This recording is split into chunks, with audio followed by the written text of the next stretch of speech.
Welcome to Sleepless Philosophers, a quiet space where thought floats like mist and questions melt into candlelight. A place where minds drift softly through the dark. Tonight, a question flickers in the stillness, weightless and strange. What if no one else is real? What if the voice in the hallway, the stranger on the bus, the ones we love and the ones we fear, are only shadows in the theatre of one mind? Solipsism, the darkest thought before sleep. Not a belief, not a claim, but a quiet, heavy possibility that presses against the walls of reason like fog on cold glass. Solipsism says only the self is certain. The rest, this world, this room, this rustling of distant lives, might be nothing at all, might be echoes, might be reflections, might be soft illusions stitched together by memory and sensation. Is the world truly there when no eyes watch it, or does it vanish the moment the mind turns inward? The wind outside, the warmth of a voice, the weight of a hand. Can these be proven to exist beyond the dreamer's skull? Descartes sat beside his fire and doubted everything. Senses deceive, memories fail, teachers lie. The only certainty, he found, was thought itself. I think, therefore I am. But beyond that, who can say? Other minds, other souls, they remain hidden, forever, locked behind faces and words and gestures that never quite prove what they claim. It is easy to mistake warmth for depth, familiarity for truth, a nod for understanding, but no hand ever truly reaches another. No gaze ever crosses that final bridge. All love is assumed, all pain projected. Even this thought right now may be the mind folding in on itself, a snake swallowing its own doubt. The body feels the world, but the world is already inside the body. The colour blue is not in the sky, it is in the eye. The taste of fruit is not in the fruit, it is in the tongue. The thunder is not in the air, it is in the brain. Everything experienced is already filtered, translated, edited. What is raw reality? No one knows. Perhaps there is none. Perhaps the simulation is all there is. Science, for all its instruments and theories, cannot find the soul of perception. It can locate the neuron. It can chart the circuit. But it cannot say why there is awareness at all. Why does anything feel like anything? Why is there an inside to experience? Solipsism does not offer comfort. It offers silence. It strips the world down to one flickering centre, one mind looking outward, seeing itself in everything. It is not a madness, it is not a sickness. It is simply a mirror turned too far inward, and when the mirror reflects itself over and over, reality becomes a loop, a spiral, a dream. This is not loneliness in the usual sense. It is deeper. It is ontological solitude. The absence of certainty that anyone, anywhere, truly exists outside the dreamer. Perhaps they do, but that belief is an act of faith, a quiet gamble taken each time a voice is trusted, a face is loved, a hand is held. Empathy, too, is a projection. What is felt in others is guessed from within. Suffering, joy, hunger, sorrow, they are imagined, not known. Even the closest bond is built on assumptions. And what if those assumptions are wrong? The solipsist walks through life like a ghost, watching others move, speak, cry, celebrate, wondering always if it is all for them. Not out of arrogance, not out of ego, but because no proof has ever arrived, no message from beyond the self. The solipsist doesn't believe they are a god, only that they might be alone. And that thought, once planted, never fully leaves. It curls into the quiet moments, into the stillness of empty rooms, into the gaps between words, between glances, between dreams. It asks, if no one else is real, what becomes of morality, of love, of grief? Are these not illusions too, performed rituals for an imagined audience, or do they still matter, even if no one is watching? This is the strange mercy within solipsism. Even in absolute solitude, kindness can still exist. Even in a hollow world, compassion can still bloom. Not because others need it, but because the self does. Because even a lone soul, dreaming in the dark, yearns for gentleness, yearns for meaning. And so the solipsist smiles at strangers, helps the lost, listens to sorrow, not because it is required, but because it is beautiful, because it is human. And perhaps that is enough. Perhaps the truth of others does not need proof to shape us. Perhaps the illusion is the point. A dream so vivid it teaches the dreamer to love, even without certainty. And maybe, just maybe, that is more real than anything. Solipsism lingers in the shadows of sleep, not to terrify, only to whisper, only to ask, what if this was all a story, told to one mind, forever wondering whether anyone was, ever there to hear it. Solipsism is not belief, but suspicion, not conviction, but a question that trembles in the still corners of awareness. It does not demand that others are unreal, it only suggests they might be. And that suggestion, soft as smoke, lingers. It waits in half-silences, in the eyes of someone laughing just a little too perfectly, in the way the world continues when no one watches it. It asks, how can one know if anything exists outside the self? If every proof must first pass through the self to be believed? Every voice heard is processed by the ear, by the brain, by the mind. Every sight seen is not the world, but the image of the world filtered through flesh. Every thought about others is a thought, inside, internal. Never confirmed, never touched. And yet, daily life depends on pretending that others are real, that they breathe and ache and dream with a centre, just as vivid, just as private. But here, solipsism becomes more than a thought, it becomes an ache, a strange grief for the reality that might not exist. If the other is illusion, then where does love land? What happens to shared memory if there was no other mind to remember it? What happens to forgiveness if the one forgiven was only imagined? This is not narcissism. It is not the belief that the self is supreme. It is the fear that the self is singular, that it floats in a dark sea of empty reflections, that every smile is a mask painted by memory, that every touch is only the nervous system playing tricks, and yet the world appears to push back. Gravity pulls, fire burns, music stirs emotion. If the world is a dream, it is a coherent one. Consistent, stable. But is coherence proof of reality, or only of a dreaming mind well practiced in logic?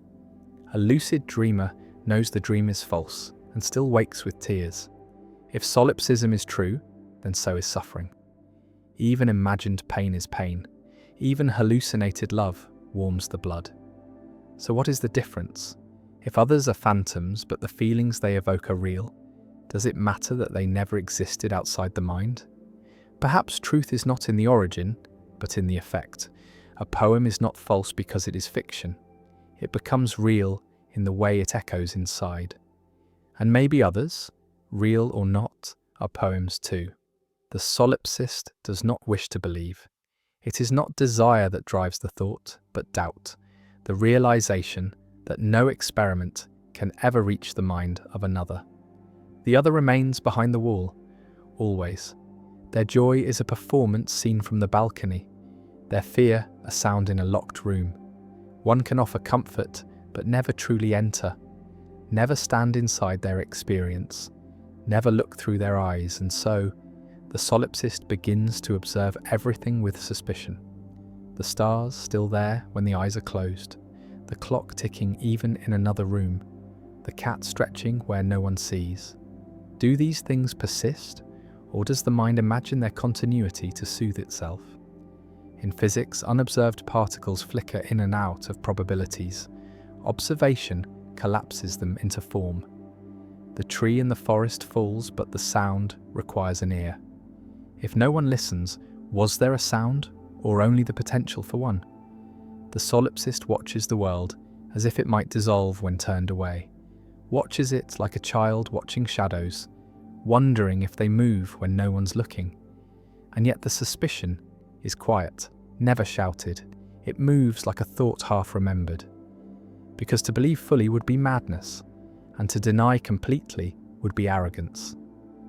The solipsist lives between, neither believer nor denier, just a mind aware of its walls, aware that every proof is circular, that every confirmation requires the mind to accept it. Even logic cannot escape itself. Even math begins with axioms, assumptions no one can prove, and so the solipsist moves through life with grace, not because others are real, but because kindness is beautiful, not because the world exists, but because it feels profound. If nothing else exists, then all cruelty is self-inflicted, all meanness returns inward, all forgiveness is for the self. Every moment becomes a meditation, every kindness a way of softening the walls of solitude. The dreamer does not have to believe the dream is real to find meaning in it. Meaning too is born inside, a private spark, a choice to see depth in shadows. And so the solipsist watches, listens, speaks softly, even to those who might not exist. Because gentleness needs no audience. Because even in the absence of others, the soul continues to search for beauty. The solipsist does not claim the world is false, only that it might be. And in that possibility lies a quiet power, to live as if every gesture matters, even if no one sees. To love, not because it is returned, but because love itself is worth feeling. Even alone, especially alone. The mind does not live in the world lives in the mind. This is the quiet reversal at the heart of solipsism. What appears to be external, houses, footsteps, the cool hush of autumn air, is always internal first. Perception begins inside. Light touches the eye, but colour lives in the brain. A whisper brushes the ear, but meaning unfolds in the mind. The body feels warmth, but the sense of warmth is not in the object. It is in the nervous system's gentle code. The outside is always filtered, sculpted, softened, and offered back to the self as a simulation so seamless it passes for truth. And yet, even as it convinces, the mind knows the trick. It knows it never touches the world directly, never hears it without interpretation, never sees it without prior belief. It lives in a model, a copy, a private mirror where everything reflects back a self-shaped world. But if every image is built from within, where does reality begin? Where does it end? In dreams, the mind builds universes from silence, faces, voices, laughter, grief, all from nothing. In dreams, others cry and argue and love, and none of them exist. They vanish upon waking, and yet they were real while they lasted. And the waking world, how is it different? Because it repeats, because it persists, but so do recurring dreams, so do habits. The world may only feel real because it is consistent, and consistency is not proof, it is comfort. Familiarity mimics truth, and the mind clings to the familiar because the unfamiliar feels like falling. But suppose the world is a dream, a waking dream woven with exquisite precision. Does it lose meaning? Does it become hollow? Or does it become sacred? A stage built just for one soul to walk. If the trees are imagined, they are still beautiful. If the strangers are conjured, they are still kind. If every sunset is a memory painted onto the sky by the mind itself, then the mind is a cathedral, vast, echoing, unknowable, even to itself. This thought does not bring despair. It brings a strange reverence, a hush, because even if the world is illusion, the experience of it is not. Illusion still moves. Illusion still hurts. Illusion still teaches. And perhaps that is the point. The solipsist begins to wonder not whether others exist, but what it means to treat their existence as sacred regardless. If the other is only a dream, then what a responsibility it is to dream them kindly. What a responsibility to imagine their joy, their pain, their quiet hopes and secret fears with gentleness. For if one is alone, then every cruelty is a self-inflicted wound. Every insult spoken to an illusion echoes back into the speaker, and every act of care is a balm, even if no one receives it. The solipsist becomes a gardener of the soul, planting empathy where there may be no audience, watering understanding in a desert of doubt. Because even if no one else is real, the desire to connect is, the longing is, the ache is, and that ache points to something deeper than proof, something beyond logic. Proof asks to see, the soul only asks to feel, and what it feels is the weight of the human condition pressed into the dream, the need to be seen, even if unseen, the need to love, even if alone, the need to suffer with dignity, even if suffering is invisible. If others are figments, they are still teachers. They still reveal the hidden corners of the self, the way a kind face brings softness, the way a cruel one awakens fire. Every encounter, whether real or not, reflects something back. Every moment becomes a mirror, and the solipsist learns that the world, imagined or not, is a tool for inner alchemy. Each illusion sharpens the realer truth. How the mind responds, how it grows, how it forgives, and how it dreams with increasing grace. There is something profound in this solitude, a silence so total it becomes symphonic. In the absence of certainty, the solipsist does not wither. The solipsist watches, listens, softens, finds beauty in the echo, meaning in the mirror.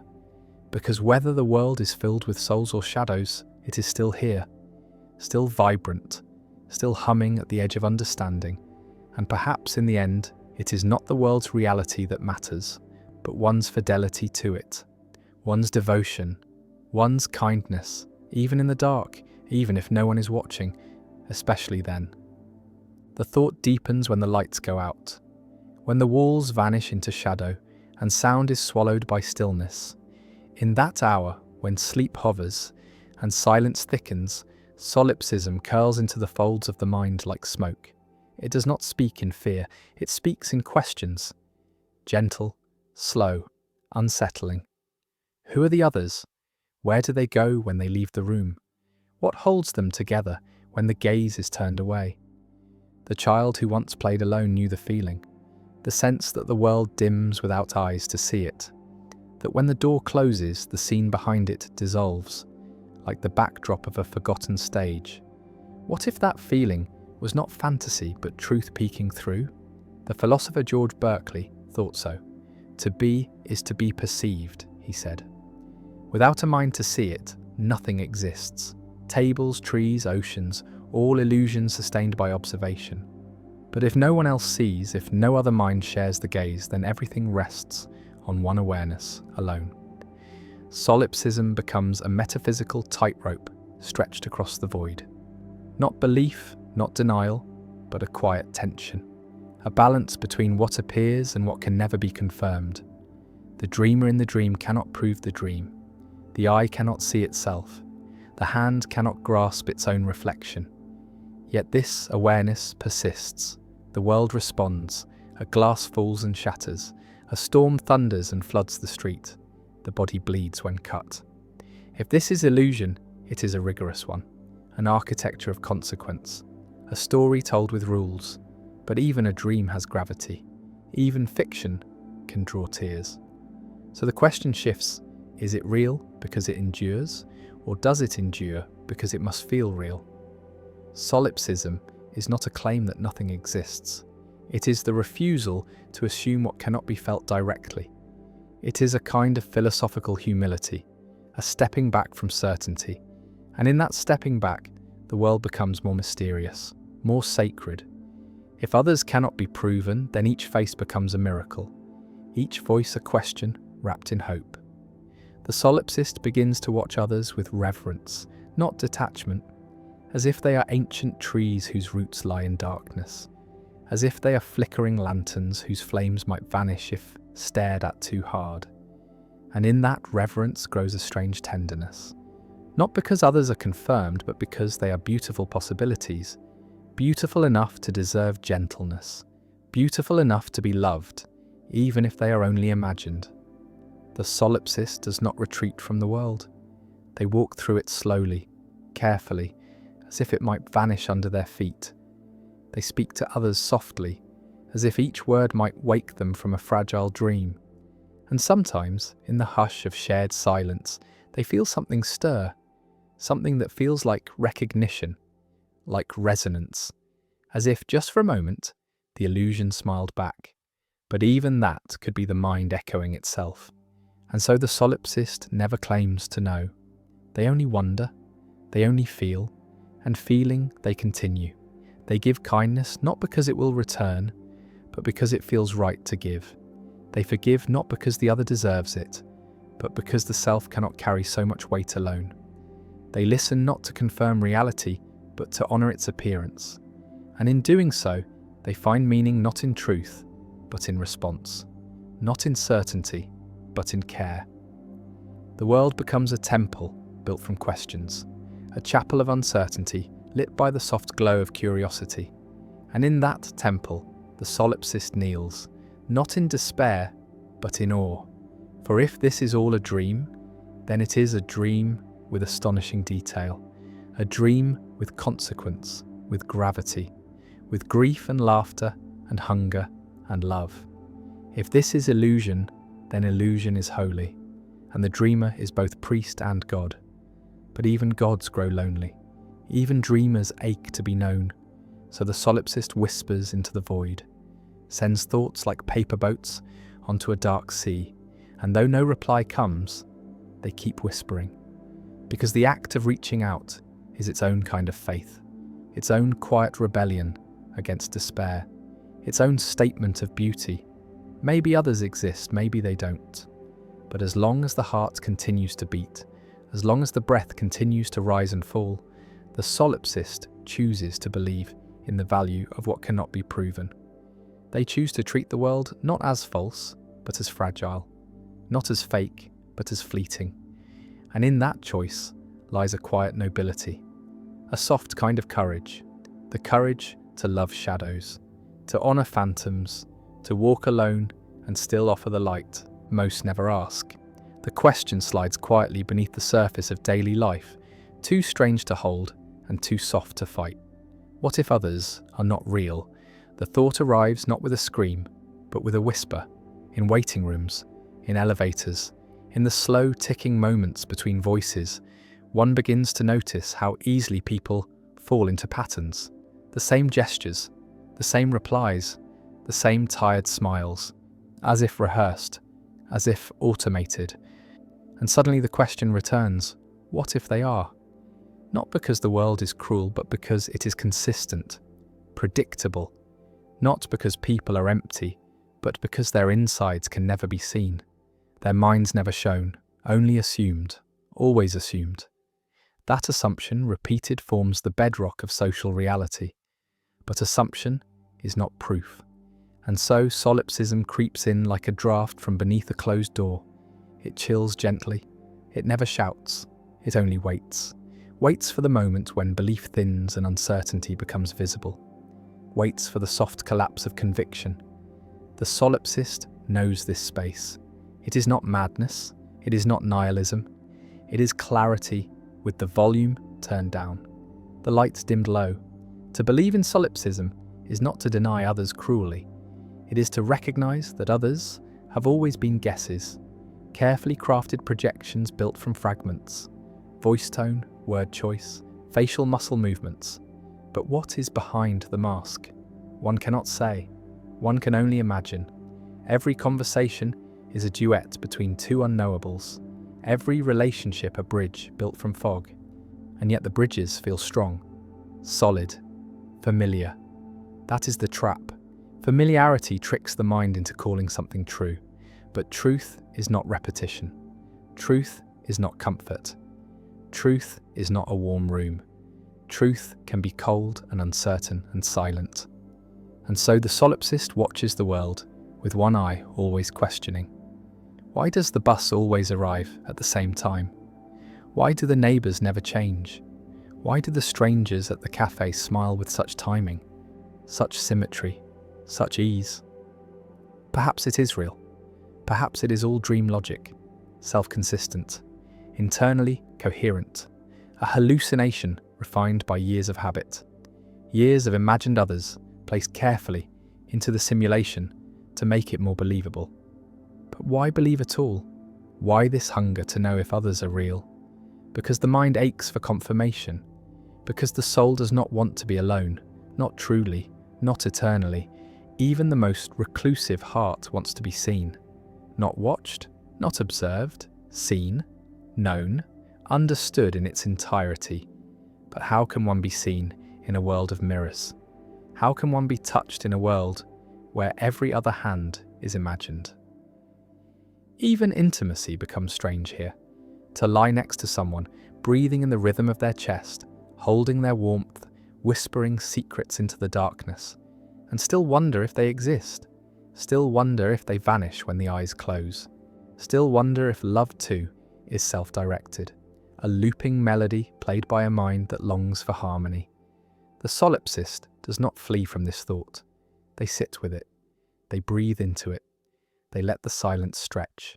And in that silence, they find not despair, but reverence.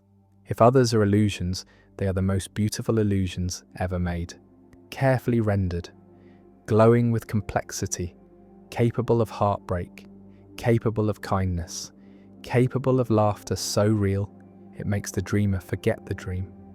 The solipsist learns to hold contradiction without collapsing, to live as if others are real, while knowing they may not be, to cherish voices that may be echoes, to forgive offences that may be self-inflicted, to love without evidence, to mourn without confirmation. This is not delusion. This is devotion. Devotion to the idea that beauty does not require certainty, that compassion does not depend on proof, that grace can be offered freely, even into emptiness, especially into emptiness. And perhaps, in that act of offering, something awakens, a feeling, a flicker, a sense that even if others are not real, the one who gives remains transformed. Because even imagined kindness changes the giver. Even unreal love softens the heart, and that softening is real. That change is real. And so the solipsist continues, quietly, gently, living in a world that may be empty, loving ghosts, embracing shadows, speaking softly to phantoms, and finding in that quiet a strange kind of peace, a peace that does not come from knowing the truth, but from choosing to live beautifully in its absence. There is a kind of quiet horror that slips between thoughts when solipsism is left to bloom unchecked. Not the horror of violence or darkness or chaos, but the soft horror of silence, of perfect stillness behind every face, of a world that does not echo back. What if no one else has ever looked out from behind their eyes? What if all the voices are recordings, all the movements puppeted by invisible strings, the laughter, the tears, the gaze held too long in the hallway? What if they are all hollow performances written into the script of one solitary mind? The solipsist begins to notice strange rhythms, the way people say the same things in different places, the way arguments repeat, the way crowds blur together, interchangeable and smooth, like reflections in broken glass, like echoes bouncing off the same cold wall. It becomes harder to trust the world as autonomous, harder to believe in coincidence, harder to dismiss the creeping sense that the others are not fully there. And yet, something resists. A tension pulls inward, because to fully accept this thought is to unravel something sacred, something essential to being human. The solipsist walks a narrow edge, balancing logic against need, the need to belong, the need to be part of something larger, to dissolve into a shared world, to feel the presence of another soul, unprovable but deeply sensed. So the mind does what it always does. It tells stories. It explains away the pattern. It calls the illusion real because it must. Because the alternative is unbearable. Because no one wants to live in a world where every pair of eyes is painted on glass. But the thought lingers, delicate and poisonous. What if all the suffering in the world is a mirror? Every war, every loss, every scream, echoes of the self-fracturing, again and again. What if all cruelty is self-inflicted, all joy self-generated? What if the child begging for food, the mother burying her son, the man screaming into an empty bottle? What if none of them are real? What does that mean for morality, for empathy, for purpose? The solipsist answers softly. It means everything. It means morality becomes personal, not imposed. It means kindness becomes the highest art. Not because it helps others, but because it sculpts the soul. Because in a world of illusions, the only real thing is the self, and the self must be shaped with care. It must be taught to love, even if there is no one to receive it. Especially then, because love, even unreturned, is cleansing, and hate, even toward a ghost, is poison. The solipsist becomes gentle, not because the world demands it, but because the mind cannot survive cruelty without rotting. They begin to act not out of obligation, but out of beauty, as if life is a painting seen by no one, but still painted with devotion. A prayer whispered into a wind that never answers, but still carries the sound. A ritual that no God witnesses, but still sanctifies the one who kneels. In this way, solipsism transforms. It ceases to be a prison and becomes a stage, a quiet theatre lit by one flickering consciousness. And in that light, every action becomes sacred. Every breath a decision. Every choice a hymn. If there are no others, then life becomes a solo song. But that song can still be beautiful. It can still be tender. It can still be sung with trembling hands and a full heart. The solipsist does not reject the world. They hold it closer. They walk through it with reverence, touching objects as if for the first time, listening to voices as if they were divine, watching clouds as if they were secrets drifting across the mind's ceiling. Because even if it is all a dream, it is a breathtaking dream. Because even if the others are not real, they are reminders, symbols, mirrors showing back what the self hides from itself. A crying stranger becomes a memory of forgotten grief. A laughing child, a glimpse of lost innocence. A lover's anger, a reflection of shame. In this dream, every figure matters. Every moment carries weight. Not because it is real, but because it is felt. Because feeling, not fact, is what makes a life. And so the solipsist continues. Not to discover the truth, but to live inside the question. To move gently through a world that may not be there. To leave behind no proof, no legacy, no witness, only the soft imprint of one soul, trying to live kindly inside its own imagined universe. There are moments when the illusion feels so complete, so textured, so achingly precise that the mind forgets to doubt. A breeze moves through leaves with just the right pressure, scattering shadows across a worn path.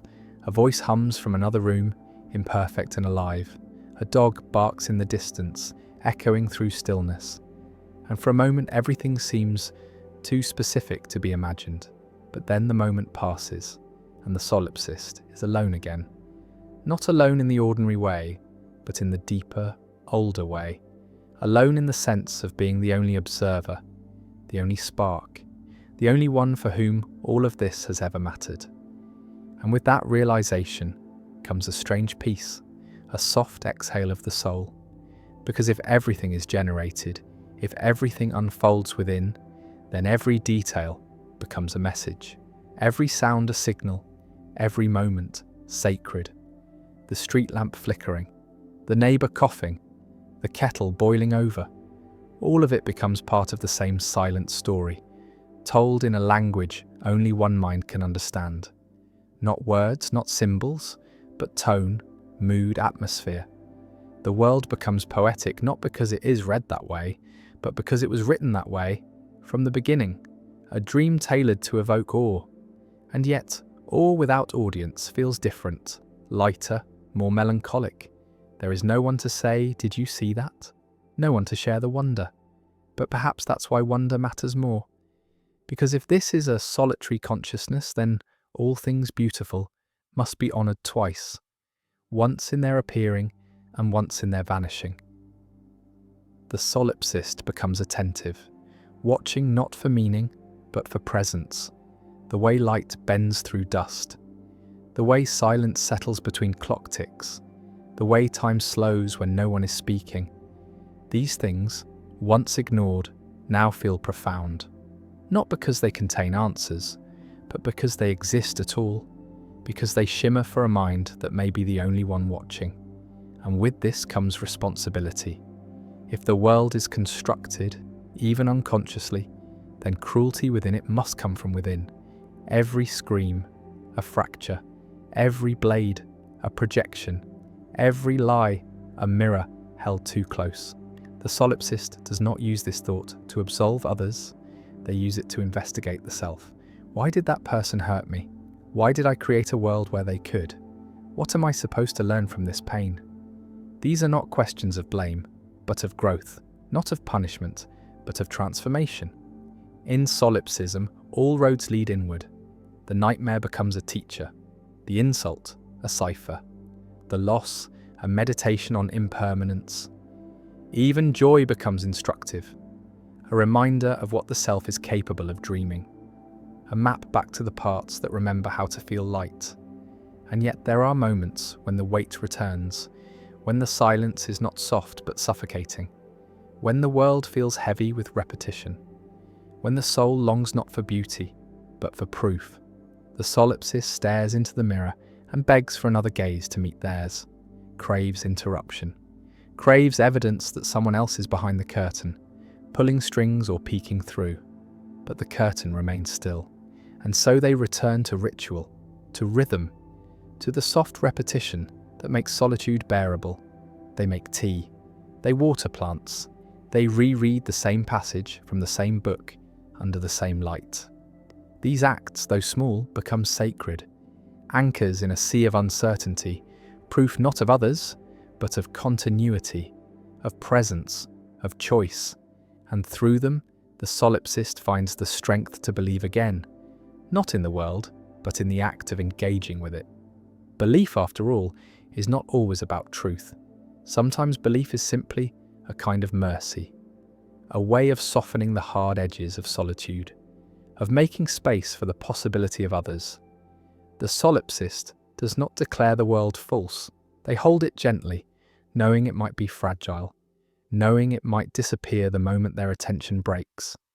They choose to tend it anyway, to love it anyway, not because it is real, but because they are.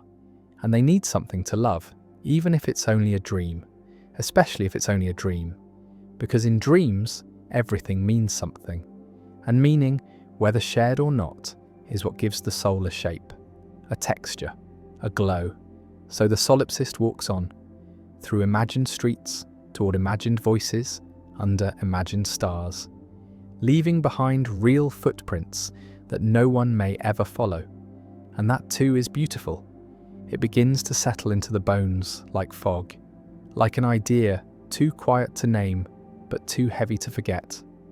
The thought that this world, however vivid, however filled with names and places and people, remembered with aching precision, might still be a soliloquy, a single voice echoing off the vast empty walls of a stage built only for one. The trees still sway, the sky still changes, the news still speaks of disasters and miracles, but something underneath has shifted. The solipsist no longer asks if others are real. That question has frayed from repetition. Now they ask something slower, softer. If I am the only one here, what kind of world have I made? Not in power, not in ego, but in reflection. The face is seen each day. What parts of me do they reflect? The angry man on the train, the kind barista, the friend who stopped calling, are they fragments of myself refracted outward?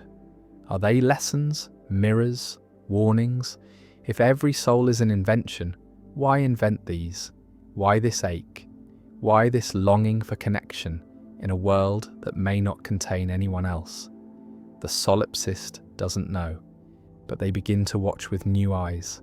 They begin to observe the world not for its truth, but for its symbolism, as if each event, each encounter, each silence was part of a code, a language without grammar but rich in resonance. The late-night thunderstorm becomes a metaphor for unrest, the empty inbox a reminder of forgotten dreams, the laughter heard through a wall a signal that joy still exists somewhere, even if out of reach. The world becomes art. Not an objective stage, but a painting unfolding in real time, brushstroke by invisible brushstroke. And in this painted world, emotion becomes the compass. If something brings peace, it must matter. If something brings pain, it must be studied. Not to banish it, but to understand its shape, its message. The solipsist learns that truth in this dream is not about facts. It is about depth, about weight, about how certain thoughts press more heavily against the soul. That is how reality speaks when no one else does. Through the pressure of beauty, through the pull of meaning, not shouted, not proven, just quietly felt, like the way dusk always feels like ending, even when nothing ends. Like the way music can hurt without memory. Like the way certain eyes, imagined or not, stay with us long after they're gone. The solipsist begins to live less like a question and more like a poem. Not to find answers, but to move gracefully within uncertainty. Not to escape solitude, but to sanctify it. They light candles not for light, but for ritual. They walk not for exercise, but to feel the rhythm of motion. They speak kindly to strangers, not to change the world, but because the act itself shapes something sacred inside.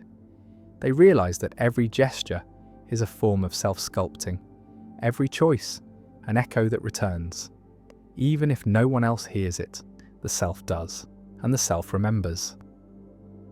In this solitude, ethics becomes personal, not a rule book, but a mirror. How does this action alter the silence within me? Does it disturb or soothe? Does it cause me to contract or expand? These become the only questions that matter. The solipsist does not believe they are a god, only that they are the witness, and the witness must remain honest, must remain gentle. For if they are the only one who sees, then how they see is everything. A cruel gaze poisons the dream. A soft gaze heals it. A grateful gaze transforms even pain into something luminous. And so perception becomes a discipline, not to control the dream, but to honor it, to treat every object, every moment, every imagined life with reverence, not because it exists, but because it appears. Appearance, after all, is the only guarantee, and it is enough, more than enough. The solipsist learns that it is not loneliness that wounds. It is unacknowledged beauty. It is walking through a masterpiece and never looking up, never breathing it in, never saying thank you to the silence that made it. So they begin to say thank you more often, to the moon, to their own hands, to the way water sounds when poured into glass, to the shadow of a bird crossing a sunlit wall. These small devotions become their way of belonging, a way of writing back to the dream, of saying, I see this, I see you. Even if you are me, even if I am alone, I will see you anyway. I will love you anyway.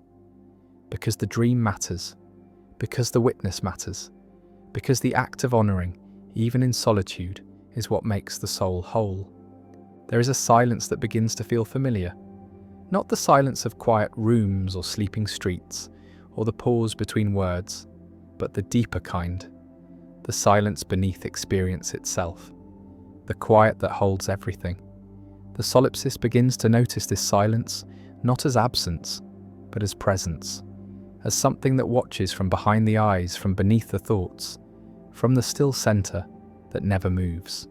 It is not lonely, it is not cold, it simply is. And in this silence, the mind starts to soften, the edges blur, the boundaries between self and world grow thin. If this dream is sustained by attention, then perhaps everything is a reflection of attention's shape. Perhaps the world is not outside but folded within, not foreign but intimate, not separate but deeply familiar.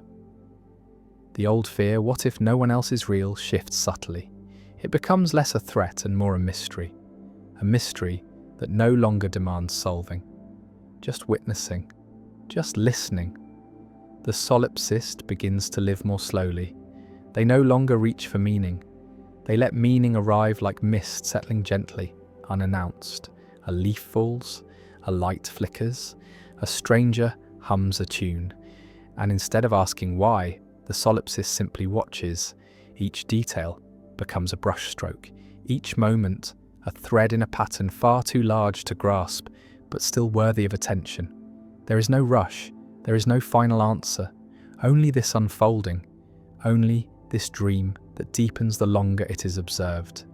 And in this dream, the self becomes less rigid, less defined, less certain. Thoughts come and go, feelings rise and fall. Identity itself feels like a costume, worn, perhaps necessary, but not the whole truth. Behind it, the silence waits, watching, noticing, loving without need. The solipsist begins to suspect that this silence is not just the absence of noise, but the source of all sound. That it is not emptiness, but fullness too vast to be named. If nothing else is real, then this silence is the only real thing. And it is enough, it is more than enough, because it contains the dream. It contains the dreamer. It contains the longing and the peace and the ache and the wonder. It contains the entire theatre, the lights, the script, the actor, the breath. And perhaps this silence is not the self at all, but something older, something deeper, something that cannot be held but can be trusted. Trusted like sleep, trusted like the moon, trusted like the soft rhythm of waves against a distant shore. The solipsist no longer needs others to be real in the conventional sense. They are real in feeling, real in their impact, real in the way they shape the soul. If they are illusions, they are divine illusions. Illusions with weight, illusions with purpose. The child laughing in the park, the woman crying in the supermarket, the man whispering into his phone at midnight. Each one sacred, each one part of the unfolding dream. The solipsist blesses them silently. Not because they exist, but because they appear, because they are symbols of something too large to name, too beautiful to explain. The world becomes a meditation, a single breath stretched across time, a candle that never goes out, and every action, no matter how small, becomes a prayer. The way the blanket is folded, the way the spoon is placed, the way the door is closed softly at night, all of it matters. All of it speaks, not to someone else, but to the dream itself, to the silence behind it, to the awareness that watches. And in this watching, the solipsist feels something unexpected. Gratitude. Not because the world is confirmed, but because it is given. Because even if no one else is here, this moment still shines, still offers itself, still waits to be seen. And that act of seeing becomes the greatest devotion. To see what appears, to accept what comes, to rest in the soft mystery of presence, without demand, without fear, without needing the dream to become anything else. The solipsist, once haunted by the thought of being alone, now walks gently through the dream with open hands, with soft eyes, with a heart no longer afraid of silence, because silence is no longer empty. It is full, it is alive, it is sacred, and in that sacredness, the solipsist finds home. Not in the proof of others, not in the comfort of certainty, but in the quiet miracle of being here at all, of watching the world unfold like a dream within a dream, and loving it just as it is. There is a weight that lifts when the solipsist surrenders to unknowing. Not the heavy weight of grief or confusion, but the softer kind, the weight of needing answers, of needing the world to declare itself, of needing the illusion to either dissolve or confirm itself as real. When that weight slips away, the mind becomes still. Not numb, not vacant, just still, like a lake at dawn before the wind returns. And in that stillness, the solipsist begins to feel something they hadn't known they were missing. Permission. Permission to rest within mystery. Permission to live without conclusion. Permission to build meaning even when the bricks are made of vapor. because meaning does not require confirmation. Meaning is its own light, its own warmth, its own secret kind of truth. Even a phantom can teach, even a dream can heal, even the imagined can leave fingerprints on the soul. And so the solipsist starts to trace those fingerprints backward. Who taught me this? Who hurt me like that? Who first made me feel safe? Even if no one else is real, the echoes are real. The imprints, the shadows left behind by imagined hands, they become maps of the self, marks etched deep into the foundation of identity. And following them reveals more than memory. It reveals design. Not a divine blueprint, but a psychological architecture. Every illusion placed with intent. Every recurring character, a symbol. The strict father, the distant mother, the betraying friend, the stranger who offered kindness when it wasn't earned. If they were never real, then they were crafted. And if they were crafted, they were needed. The solipsist begins to see that the world is not random, but responsive. Not static, but shaped. Not separate, but synchronistic. Patterns emerge, moments rhyme, insights arrive at just the right time, as if summoned. Not by fate, but by readiness, by longing, by the quiet gravity of the unconscious mind pulling lessons from the fog. The world becomes a reflection, not of desire, but of depth, a mirror that reveals what the surface cannot hold, a mirror that shows the parts of the self that have no words, no names, only feelings, only images. And in that reflection, there is pain, but there is also possibility. Because if the world is a dream, then it can evolve, then it can soften, then the shadows can be reshaped, not by force, but by attention, by love, by the steady work of inner repair. The solipsist begins to walk differently, not faster, not further, but more gently, more awake, more willing to see the sacred in the small. A raindrop sliding down a window becomes a sermon. A broken cup becomes a metaphor. A missed train becomes a reminder that control is never the goal. Presence is, and presence blooms best when certainty dies. In this space, ethics begins to shift. It is no longer about what others deserve. It is about what the self must become to remain whole. If others are projections, then to harm them is to fracture oneself. To forgive them is to integrate. To honour them is to rise. And rising does not require an audience. It does not require applause. It only requires honesty. The kind that sees clearly and loves anyway. The kind that holds paradox without needing to resolve it. The solipsist begins to understand that perhaps the deepest purpose is not to escape the illusion or even to prove it false. Perhaps the purpose is to refine the dream from within, to make it more compassionate, more beautiful, more true to what the soul secretly knows, that even if this is all a story told to no one, it can still be told well. It can still be rich with meaning. It can still be worthy of reverence. Because even if the theatre is empty, the act of performing changes the actor. Even if no one watches, the discipline of grace reshapes the one who lives it. And that is enough. More than enough.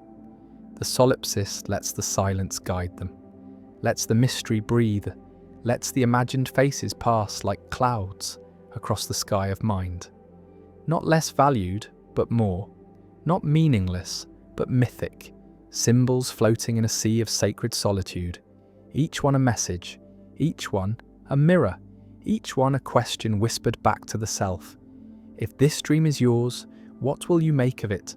If this stage belongs to you, how will you walk across it? With fear, with doubt, or with open arms, ready to bless whatever arises, ready to love what cannot be held, ready to live as if someone else is watching, even if no one is, even if no one ever was. There is a question that emerges once the fear begins to fade. It arrives slowly, almost shyly, as if unsure whether it is welcome. If this is all a dream, then who is dreaming it? The solipsist sits with this question as one might sit beside a quiet fire, watching the shadows shift on the walls, not rushing to answer, not reaching for certainty, just listening, letting the question unfold, letting it breathe. The self appears to be the dreamer. But what is the self? A collection of memories, a voice narrating thoughts, a body carrying sensations. But memory can be altered. The voice can go silent. The body can change and still feel like home. So the self too must be part of the dream. A central thread, yes, but still woven into the same fabric, the same illusion. Then what watches? What remains when even identity dissolves? There is a still point within, untouched by age or name or story. It is not loud, it is not dramatic, it is not even personal. It simply observes. Not with judgment, but with awareness. Not with desire, but with presence. It has no shape, yet it holds everything. No voice, yet it knows. This is the true dreamer. The one behind the eyes, the one behind thought, the one who sees without needing to explain. And the solipsist begins to feel the difference, begins to understand that the dream is not only external. The world of streets and strangers and stars is mirrored by the world within. Fears, hopes, regrets, longings, both are made of the same substance.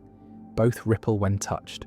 And the dreamer watches both, equally, patiently. The solipsist walks through this dream like one walking through a temple, not of stone but of sensation, not of gods but of quiet awe. Every sound is sacred, every object a symbol, every moment a veil that can be gently lifted to reveal something deeper. And beneath it all, that same silence, that same unshakable watcher. Perhaps this is what the mystics meant when they spoke of the divine. Not a being, but a beingness. Not something to worship, but something to recognize, to return to. The solipsist no longer needs others to confirm reality.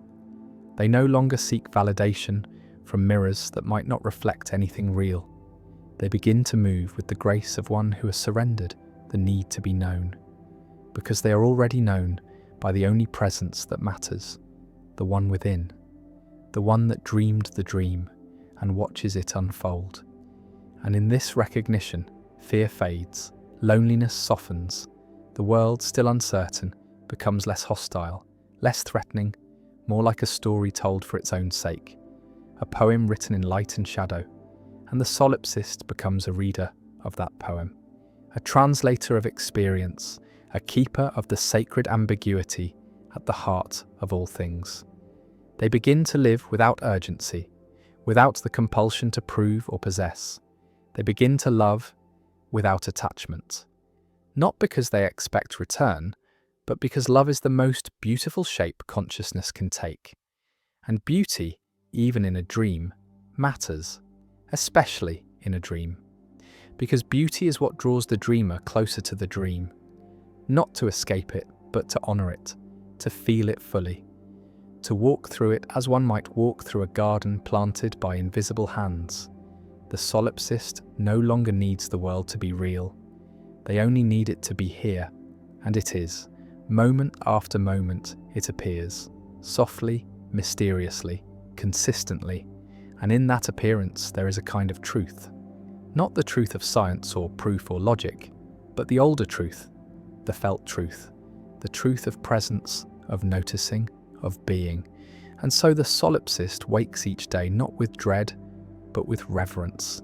They open their eyes not to a machine or a simulation, but to a living metaphor, a sacred mirror, a canvas upon which the self and the world paint each other endlessly. They do not ask the dream to change. They ask only to meet it with clarity, with kindness, with stillness, because the dream, however strange, is the only one they have. And perhaps the point is not to wake up, but to learn how to dream wisely, how to move through illusion with integrity, how to see beauty even when the lights flicker, how to love what may never love back. Not because it's easy, but because it's the most courageous thing a soul can do, to walk alone and still choose gentleness, to face the unknown and still offer light, to live in a dream and still make it holy. There comes a moment in the quiet turning of days when the solipsist no longer asks if others are real, but begins instead to ask what it means to care for them as if they were. Not to question the illusion, but to tend it gently, like a fragile garden that might vanish at any moment. The mind no longer tightens around the need for answers. It loosens, softens, opens like a hand that has stopped clutching and now simply holds. And in that opening, something unfamiliar begins to stir. Not hope, not belief, but devotion. Not to people as confirmed presences, but to people as sacred appearances. Sacred, not because they endure, but because they don't. Because they flicker. Because they pass. Because they leave behind echoes that feel more real than any proof ever could. The solipsist begins to move through their world with a kind of reverence once reserved for temples. Every exchange becomes ritual, every glance a candle lit. The barista handing over coffee becomes a priest offering communion. The child skipping stones becomes a sage, teaching without knowing. And the silence between words becomes a scripture written in pauses. The world becomes unbearably tender. Not because it is kind, but because it is impermanent. If this is a dream, then it is made of mist, and to treat it harshly is to shatter its shape. To rush through it is to miss its message. The solipsist slows down. They begin to see grief not as proof of reality, but as proof of love. Even if the loss was imagined, the love was not. Even if the goodbye was spoken to a ghost, the ache was real. And if the ache is real, then something true lives in the middle of the illusion. Something worth honouring, something worth protecting. They begin to protect it by how they walk, by how they speak, by how they listen. They begin to realise that in a world where no one else may exist, the only way to survive is to become someone worthy of existing for. Not for reward, not for recognition, but because the dream deserves a beautiful dreamer, one who loves without audience, one who forgives without witness, one who leaves places better than they found them, even if no one ever returns to see. This becomes the highest ethic. Not duty, not law, but grace. Grace as a way of moving. Grace as a way of being.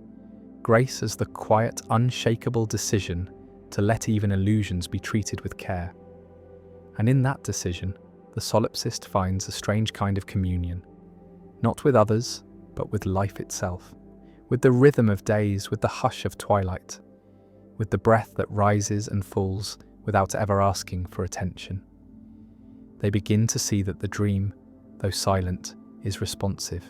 It listens, it mirrors, it whispers back in feeling what is given in thought. Fear grows more fear, tenderness grows more tenderness. The solipsist begins to shape their inner landscape with precision, not to control the dream, but to harmonise with it, to live in rhythm with the mystery, to become fluent in the language of the unspeakable. And that language speaks most clearly in the small moments. The way a leaf lands, the way a stranger pauses, the way light moves across a floor just before evening. These are not clues, they are offerings. They do not explain. They remind the solipsist that the dream is not a puzzle, but a practice, not a test, but a song. And the soul's task is not to solve it, but to sing along, to find its melody, to keep time with its quiet drumbeat, to let it move through them until their breath becomes part of the wind, their sorrow part of the rain, their joy part of the sun resting on rooftops. There is no arrival, no final revelation, only the ongoing choice to remain awake within the dream, not to escape it, not to control it, but to bless it, again and again, with kindness, with stillness, with presence. This is the solipsist's quiet vow, to live as if the dream is holy, to act as if every figure matters, to speak as if every silence is sacred, even if no one else hears, even if no one else is there, because the act of honouring makes the soul whole, and wholeness, in the end, is the only real thing. There is a moment, slow and soundless, when the solipsist looks into the mirror and forgets what they are seeing. Not a face, not a name, not a self, just a shape, a movement of light. a window reflecting another window. And for a flicker of time that stretches like sleep, the mind loses its grip on identity. The story drops, the roles dissolve. There is no one behind the eyes, only seeing itself. This is not madness. It is clarity stripped of attachment. It is the quiet recognition that even the self is a character in the dream. Constructed, maintained, believed in through repetition, through habit, through language, I, me, mine. These sounds build a scaffolding around experience, but the scaffolding is not the house. The solipsist begins to feel the difference between the one who speaks and the one who watches the speaking, between the thoughts that come and go and the stillness they arrive in, between the self that wants and the awareness that simply is. And in that space, something timeless stirs, something untouched by memory, something that cannot be located but feels more present than the body. Call it witness, call it awareness, call it the silence before the thought. It has no shape but contains every form. It has no opinion but allows every judgment to pass through. It does not rush. It does not grasp. It does not fear. It watches the solipsist wonder if others are real, and it does not answer, because it does not need to. It is not interested in conclusions, only in presence, and presence asks no questions. It only sees. It sees the way sorrow softens the face. It sees the way joy rises and falls like breath. It sees the hunger to be seen, and it holds that hunger gently, without solving it, without naming it. The solipsist begins to recognize this watcher as their true nature, not a person, not a mind, not a soul in the traditional sense. Just the open space in which all things happen. Thoughts appear, feelings surge, the world unfolds, but none of it touches the watcher. It is always at rest, always aware, and yet not separate, not distant, intimately woven into the fabric of the dream. Not beyond it, within it, around it, beneath it. And so the solipsist's journey takes another turn. From fearing they are alone, to fearing they are no one, to realizing they are everything. Not in ego, not in delusion, but in the quiet recognition that the boundaries between self and world were always made of smoke, that the division between observer and observed was always a trick of the light, and now the light changes, it softens, it reveals what was hidden in plain sight, that the same stillness behind the eyes is behind every other pair of eyes, that the same silence holding this thought is holding every other thought too. If others are dreamed, then they are dreamed by this same watcher, this same presence, this same breath moving through 1,000 forms. And suddenly the solipsist is not alone. They are not surrounded. They are surrounded by themselves, mirrored infinitely in every imagined other. Not separate minds, but different expressions, different waves in the same sea, different fingers of the same hand. And this realization does not bring triumph. It brings humility. It brings awe. It brings a softening so deep it feels like dissolving.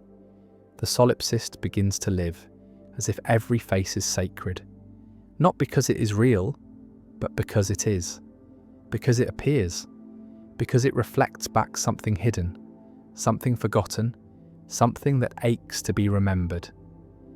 The trees speak differently now. The sky moves with deeper rhythm. Even silence feels alive, like a presence just out of reach, waiting to be touched.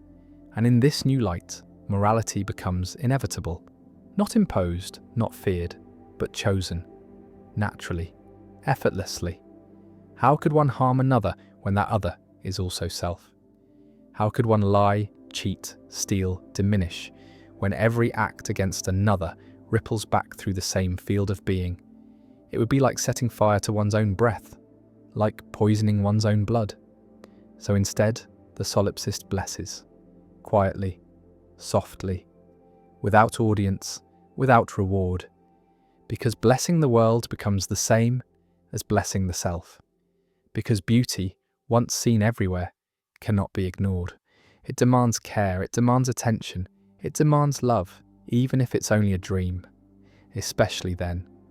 Because the dream is the only place where love can grow, where kindness can be practiced, where the soul can learn to see itself in all things and finally rest. There is something strangely tender about the idea that none of this may be real, that each face seen in passing, each voice heard in laughter or grief, each silent room and each starlit sky might be stitched together by the mind itself. At first it terrifies, but over time it becomes something else.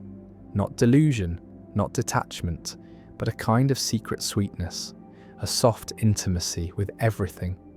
If all is imagined, then all is connected. All things share the same origin, not in space or time, but in perception. They rise from the same still surface of awareness, like waves that never touch, but share the same water. And slowly, the solipsist stops seeking truth as an answer.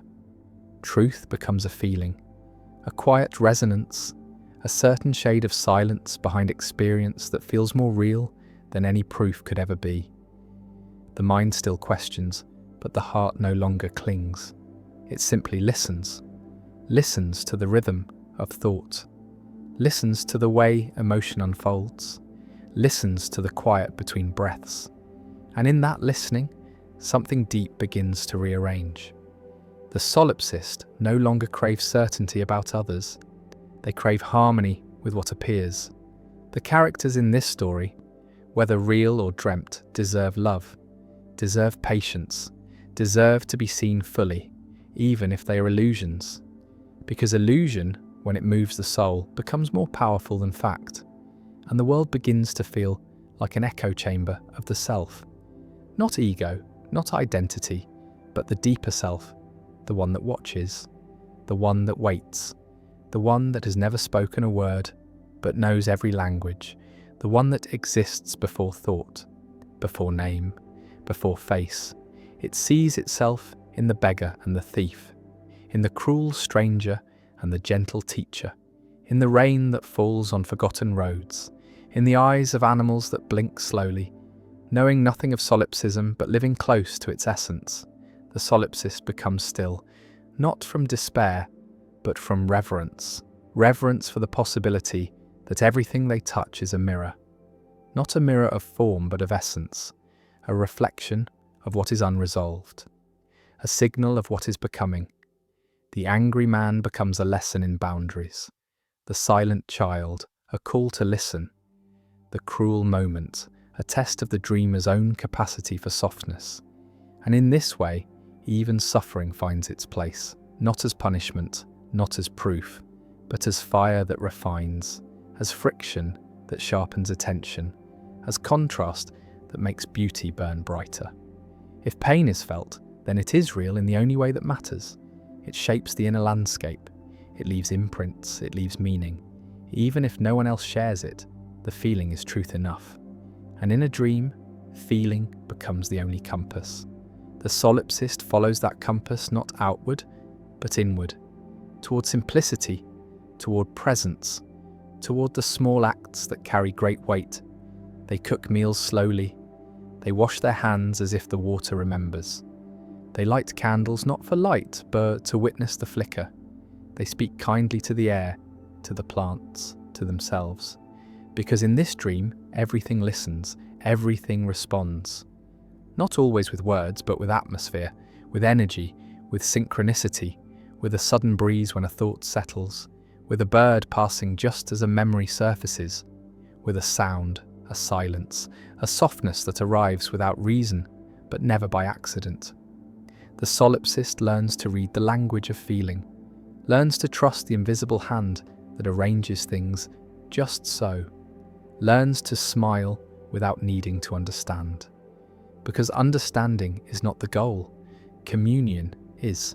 Communion with what is here, what is now, what arises without explanation and leaves without warning. The solipsist becomes a keeper of this communion, not as priest, not as prophet, but as witness, as one who walks through the world, knowing it may not exist and loving it all the more for that reason. Because what vanishes is always sacred, because what cannot be touched must be held with the heart. And so they continue, day by day, breath by breath, blessing the imagined, honoring the impossible, living as if this dream is the only one, because it might be. And even if it isn't, it is the one that holds them now. And that is enough. That is always enough. Time in the solipsist's world becomes less linear, less segmented into hours and years, more like a tide that rises and falls within the chest. The clock still ticks, the sun still climbs and sinks, but meaning no longer lives in the measurements. It lives in the weight of each moment, in the subtle texture of awareness as it brushes against now. The morning light through a cracked curtain, the smell of old paper, the sound of rain tapping against forgotten windows. These things linger longer than names. They do not ask to be believed. They simply ask to be noticed. And the solipsist learns that noticing is the closest thing to prayer. Noticing becomes the practice. A discipline of devotion to what is here, whether it is shared or not, whether it is real or dreamed. Because in the act of noticing, something eternal passes through the temporary, a thread of stillness weaving through the fabric of illusion. It does not change what is seen, it changes how it is seen. And that shift in gaze is everything. The solipsist does not seek to awaken from the dream anymore. They seek to wake up within it, to become lucid not in defiance but in reverence, to see the dream for what it is and love it not despite its impermanence, but because of it. The crumbling buildings, the half-remembered songs, the voices that echo and then fade, all of it feels precious. All of it demands a gentler presence, because if this is a stage, then every prop is sacred, every scene is final, and every word spoken, no matter how small, carries the weight of eternity. The solipsist begins to speak more softly. They begin to listen, as if listening matters more than speaking ever did. They stop needing to be understood and start choosing to understand. Not for harmony, not for correctness, but because understanding is the most beautiful shape love can take when it moves through silence. And the solipsist begins to feel that love not as emotion, but as essence, a quiet field that surrounds all things. Even fear, even doubt, even the aching thought that perhaps no one else exists. That thought no longer wounds, it humbles, it softens the gaze, it turns the solipsist inward, but not away, inward toward the source that shines through everything. And in that shining, they see beauty where they once saw threat. They see metaphor where they once saw madness. They see poetry where they once saw noise. Even chaos begins to seem choreographed, not controlled, but meaningful. A storm that dances in perfect disarray. A fire that burns only what must be released. A silence that does not hide, but reveals. And so the solipsist does not escape the world. They fall deeper into it, deeper into the scent of bread baking in unseen kitchens, deeper into the way light pools in corners, untouched by time, deeper into the forgotten lullabies, whispered by wind through old trees. These things do not confirm reality. They make it irrelevant, because in their presence, the need for confirmation dissolves. All that remains is wonder. And wonder is the doorway to peace, not the peace of escape, but the peace of surrender. Of knowing that whether this is dream or truth or something beyond both, it is enough to be here. It is enough to feel. It is enough to care. And caring becomes the new gravity. Not heavy, not binding, but grounding, anchoring the solipsist in acts of quiet grace. They sweep the floor, as if it matters. They place a hand on their chest, as if to remind the body it is still loved. They look at the world, not with suspicion, but with curiosity, as one would look at a friend who may never answer back, but whose silence speaks in ways only the heart understands. And this friendship, however imaginary, begins to heal, begins to hold, begins to glow with its own strange warmth, the warmth of choosing to trust the untrustable, of choosing to walk the dream not as prisoner, not as skeptic, but as artist, as witness, as the one who sees and, in seeing, makes it holy. Not by force, not by belief, but by attention. Pure, soft, devoted attention. The kind that does not ask why, the kind that simply says, yes. Yes to this scene. Yes to this silence. Yes to this breath. Whether real or not, it is here. And here, in the end, is the only sacred place. The solipsist wakes into the dream, as if waking from water. Not startled, not grasping, but emerging slowly, breath rising like mist from the body, mind still caught in that soft space between sleep and thought. The room is the same, yet it breathes differently now. The air carries presence, the walls seem to hum with quiet intention, even stillness feels full. The solipsist does not ask what is real anymore. That question has dissolved like sugar in tea. The flavour remains, but the shape is gone. What matters now is rhythm. The rhythm of existence, the slow, secret beat beneath each moment. The sound of silence folding around sound. The way things move before they move. The way knowing arrives before the mind can name it. The solipsist begins to move with this rhythm, not to command it, but to surrender to it. Like a dancer who has learned not the steps, but the space between them. There is no plan, no destination, only motion guided by stillness, only choice guided by something older than thought.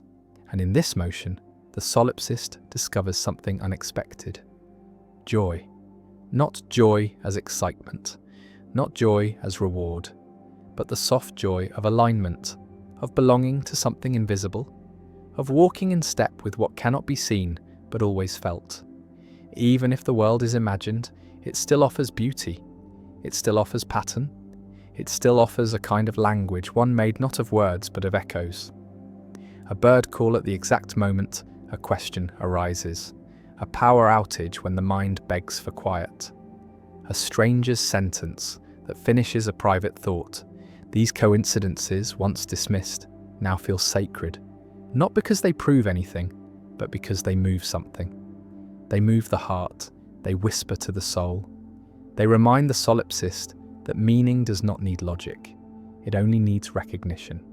And so life becomes a quiet dialogue, not with others, not with gods, but with the dream itself. The solipsist begins to see the dream as a partner, not an enemy, not a puzzle, but a companion in the dark, one that responds not to demands, but to presence, to awareness, to reverence. The more gently they look, the more gently the dream looks back. The more they trust the mystery, the more the mystery reveals. Not answers, but deeper questions, softer questions, questions that do not stab but cradle, that do not demand response, only reflection. And reflection becomes a way of living. Every act mirrored, every emotion examined not with judgment, but with curiosity. Why did this thought arise? What part of me needed that feeling? Where does this echo lead? The solipsist walks not in circles, but in spirals, always returning, but never the same. And the spiral deepens with each step. There is no outside anymore, only layers of inside folding into themselves like silk.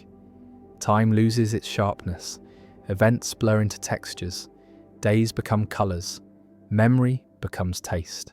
Everything once held apart collapses into sensation. The boundary between world and self becomes a shimmer, a thin veil barely worth naming, and behind it everything glows, even pain, even the ache of solitude, which once rang like a siren, now feels like a bell, a calling, a reminder to return to what matters, to what is, to the breath, to the silence, to the awareness behind the eyes, not looking for company, not looking for proof, just looking, just being, and in being, becoming a keeper of quiet, a listener of shadows, a lover of illusions, not because they are tricks, but because they are tender, because they speak in the only language the soul truly understands, the language of mystery, of softness, of impermanence. And the solipsist begins to bow to impermanence, begins to thank it, begins to see that what fades is not lost but released, what disappears was never possessed, what ends is not failure but rhythm. The rhythm of dreams. The rhythm of the world folding and unfolding itself for no reason other than to be seen. And so, the solipsist watches, not passively, but with devotion. They tend the dream, they polish it with attention, they sweep the floors of their inner world. They light candles not to keep the dark away, but to see the dark more clearly, to honour it, to befriend it. Because darkness too is part of the dream, and the dream is no longer something to escape. It is something to love, to live in, to care for, to move through like a poet walks through silence, letting each step be a verse, letting each breath be a vow, letting each passing moment be the only truth that ever needed to be known. The solipsist begins to see memory not as archive but as mirror, not fixed but fluid, not a record of what was but a suggestion of what could have been. Memory, like dream, bends to belief. It reshapes itself in the image of the one remembering. Faces soften, voices blur, events take on new meaning, not because they change, but because the self that remembers them has changed. And so the past is no longer a weight, it becomes a palette, a shifting canvas on which the soul continues to paint. Old sorrows are not erased, but they are recoloured, wrapped in the warmth of understanding that arrived too late to prevent the pain, but just in time to soften it. The solipsist learns to sit with these ghosts, not to banish them, but to listen, to offer them tea, to ask, not why did this happen, but what did it shape? What did it open? What did it awaken? And the answers come not in words, but in sensations, in the quiet calm that follows grief, in the compassion that follows betrayal, in the silence that follows anger, when the body no longer clenches and the breath returns home.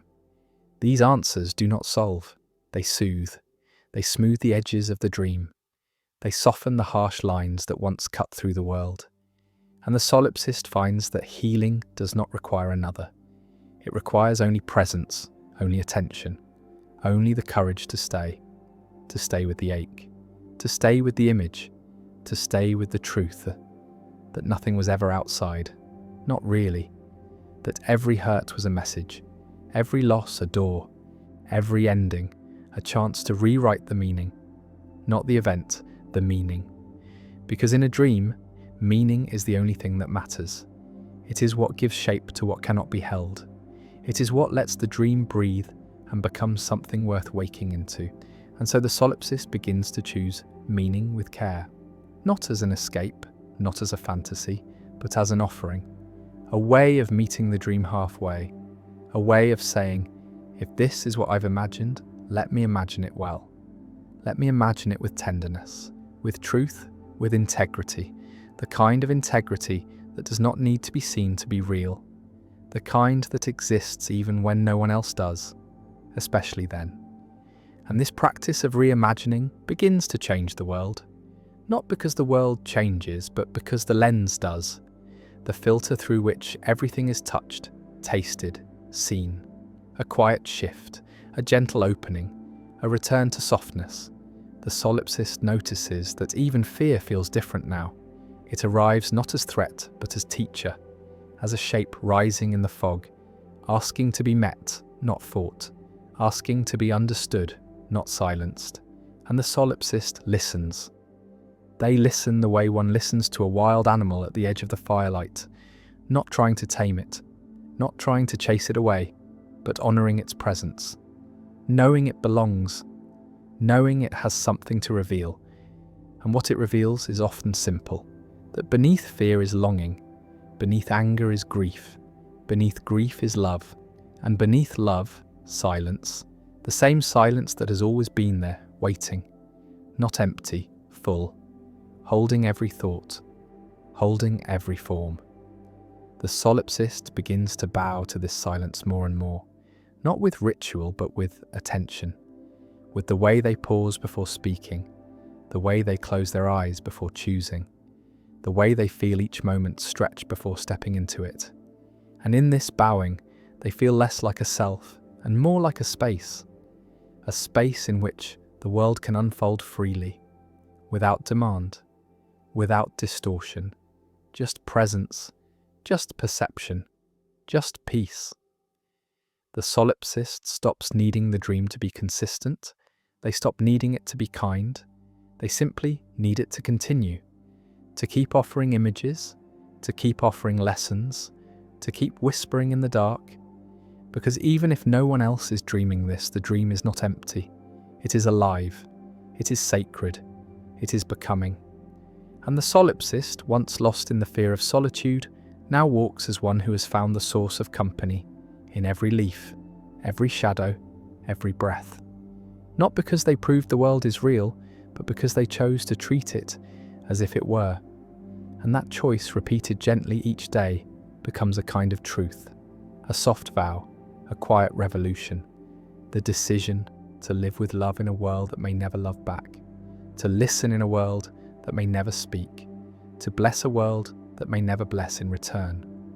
Not because it must, but because the soul must, because the soul always has. Night deepens, and the solipsist sits still, not waiting, not seeking, just breathing, as if each breath is borrowed from some older wind, some eternal rhythm beyond sleep or sky. The room around them glows faintly with the hush of candlelight, a soft flicker playing on the walls, like ancient shadows dancing through centuries of forgetting. The silence is thick, not hollow, but full of the world's hidden voice, the one that speaks only when nothing else is. And in this silence, the solipsist begins to feel a strange calm, not the calm of resolution, but of surrender, of resting into the unknowable, of letting go without falling. They no longer argue with the dream. They no longer demand its structure or clarity. They allow it to wash over them, through them, as waves through reeds. If it is all illusion, then illusion is beautiful. If it is all mind, then mind is vast. They begin to sense that reality may not be a thing to grasp, but a rhythm to join, like music heard through walls, faint but unmistakable. And what matters is not understanding the song, but moving with it, letting its tempo shape the breath, letting its pauses hold the weight of meaning. The solipsist learns to live like this, slowly, softly, tuned to the invisible. They begin to notice the texture of time, how it stretches in stillness, contracts in fear, disappears in awe, how it folds in on itself when the present becomes too full of presence. They stop measuring life by milestones. They begin to measure it by moments of quiet knowing, moments when all things feel held, even if briefly. A bird landing, a voice cracking, a leaf spinning through dusk. These become sacraments. And every day becomes a kind of liturgy, not written in scripture, but in subtle gestures. The way the solipsist touches the world as if it might dissolve at any moment, because it might. And that fragility no longer wounds. It softens, it ennobles, it turns each encounter into a last rite, each look, each breath, each pause, a farewell wrapped in silk. The solipsist begins to suspect that eternity is not something after death, but something beneath this right here, stitched into the dream's fabric, like gold thread too fine to see, only to feel. Eternity is what holds the now, not what follows it, not what waits beyond it, but what animates it, what lets it shine. And so the solipsist stops searching for meaning and starts creating it. Not from scratch, but from silence. They draw it like water from a still well. They pour it into each act, not grand gestures, but simple ones. A hand placed gently on a shoulder, a word spoken without need, a walk taken not to arrive, but to witness. Witnessing becomes the highest form of prayer. To witness without judgment, without hunger, without agenda. To simply let the dream bloom, even if no one else sees it, even if it vanishes in the next breath. Because to witness is to affirm, to say quietly this matters, even if it is not real, even if it is only passing light. It matters because it appears, because it touches something, because it asks to be seen, and the solipsist learns to see with their whole being. Not just with eyes, with presence, with the kind of presence that holds without clinging, that feels without drowning, that honors without naming. And in that seeing, the world reveals itself anew, not more real, but more radiant. It does not become true, it becomes sacred. Not because it changes, but because the solipsist has. Because they no longer need proof. They no longer need others to echo their thoughts. They no longer ask the dream to justify itself. They ask only to meet it as it is, to be a guest in its fleeting halls, to walk softly through its shifting landscapes, offering thanks. Thanks for the stars that may not be there. Thanks for the voices that may be echoes. Thanks for the pain that still shapes. Thanks for the beauty that still breaks. Thanks for the not knowing that keeps everything alive. And this gratitude, unspoken, becomes their language, their way of moving, their way of being. It seeps into the air around them. It lingers in their silence. It changes nothing, and yet everything. Because the dream, once feared and doubted, is now cradled. Not claimed, not solved, just held. And in being held, it becomes what it was always meant to be. Not a prison, not a puzzle, but a poem. A soft, fleeting poem written in light and shadow, meant not to be understood, but to be felt, and felt deeply, until even feeling fades and only stillness remains. There is a kind of quiet only known to those who have stopped believing that answers will come from the outside, a silence that does not seek to be filled, only noticed, only held, like a sleeping child curled inside the folds of thought. The solipsist begins to live in this quiet, not as exile, but as artist, not as outcast, but as monk. Each moment a brushstroke, each breath a prayer, each passing shadow an invitation to pause. They have come to see that the dream, whether built from neurons or spirit or neither, unfolds like a whisper and must be received the same way, gently, without resistance, without the sharp edge of expectation. The world no longer speaks in facts. It speaks in symbols, in moods, in layers of metaphor that bend and ripple like moonlight on water, never staying still, never giving form long enough to name. And the solipsist lets go of naming. They stop assigning stories to people. They stop forcing labels onto days. They no longer ask what this means or what that was. They ask only, what is this moment asking of me? Not in words, but in stillness. Not in goals, but in gestures. Because the moment always asks for something. Sometimes patience, sometimes presence, sometimes the surrender of an old idea that once protected, now imprisons. The solipsist learns to offer these gifts without reluctance, like placing petals on a shrine that may or may not be empty. They do not need the shrine to respond. They do not need the petals to be seen. The offering is enough.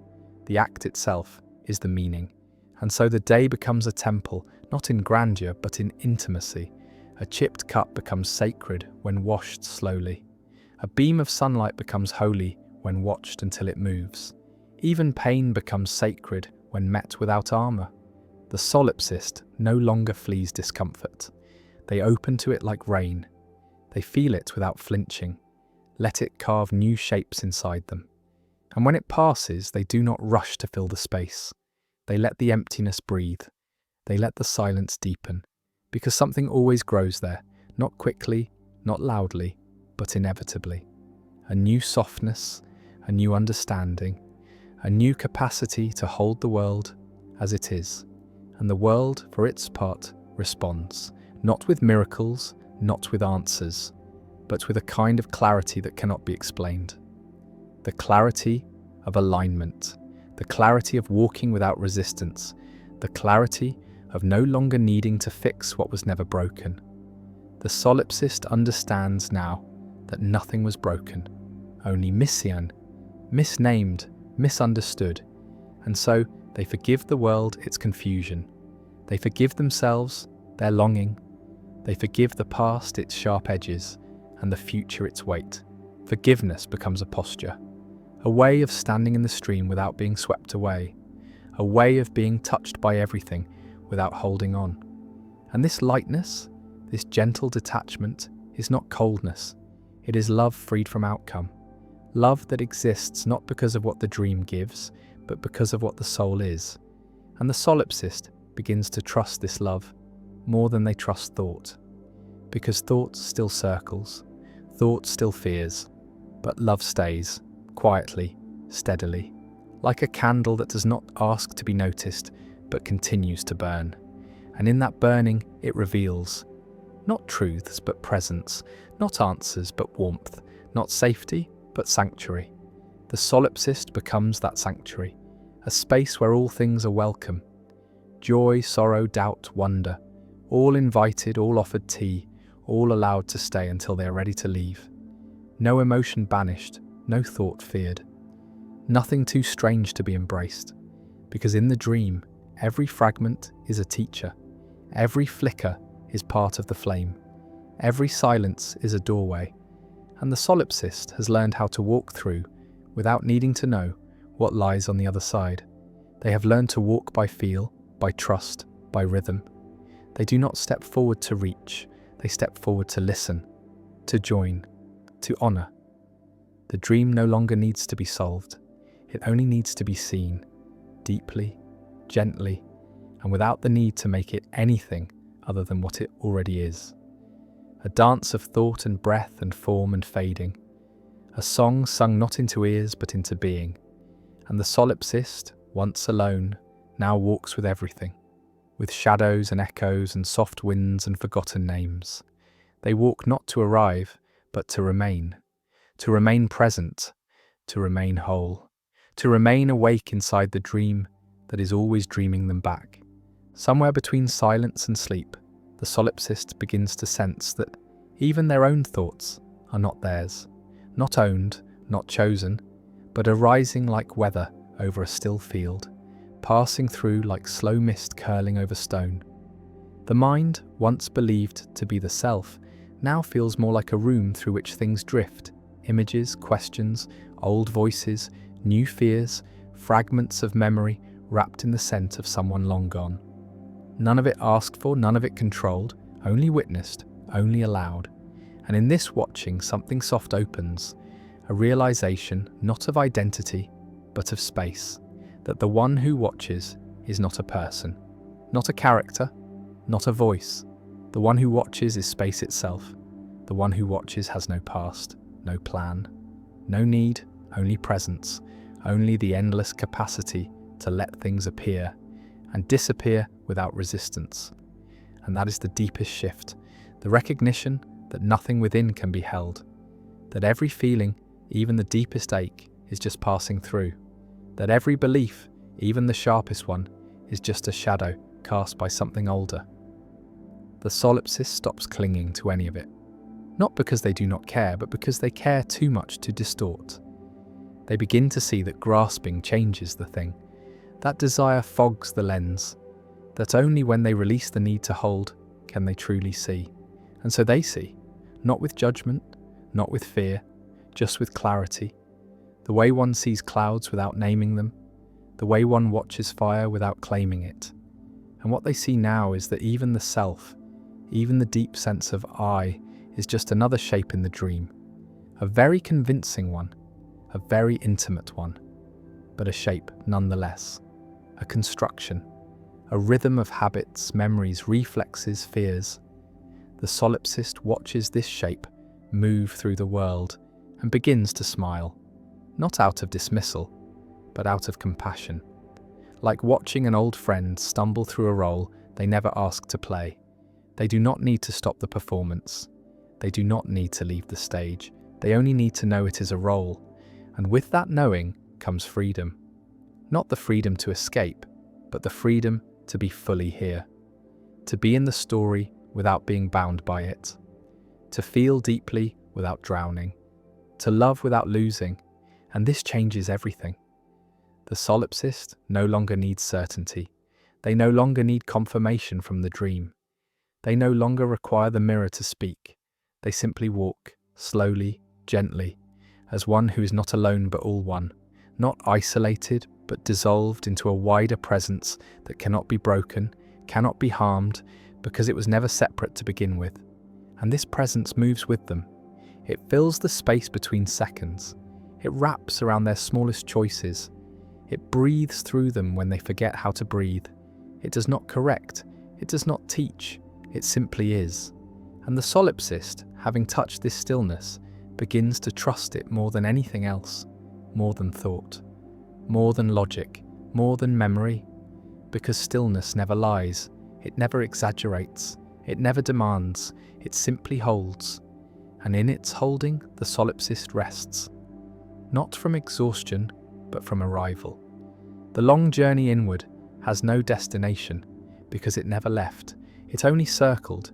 It only turned gently around the center, like a planet around a sun it cannot see, but always feels. And that feeling, subtle as it is, becomes everything. The solipsist lives by that feeling. They let it guide what they say, what they touch, what they leave behind. They let it tell them when to act and when to be still, when to reach and when to receive. And the dream in response becomes more lucid, not clearer, but kinder, not sharper, but softer, not more real, but more alive, as if the world once doubted has begun to trust them too. And this trust, this mutual openness, is the quiet miracle they never asked for. It is the answer that needs no question. It is the voice that arrives in silence. It is the touch that leaves no mark. And it tells them, without speaking, that they are not here to know. They are here to feel. They are not here to prove. They are here to hold. They are not here to wake up. They are here to witness the beauty of the dream without needing to wake. Because the dream, once feared, is now loved. And that love is real, even if nothing else is, especially then. The dream slows. The solipsist sits within it as one sits within fog, not lost, not searching, only still. The night does not press, it holds.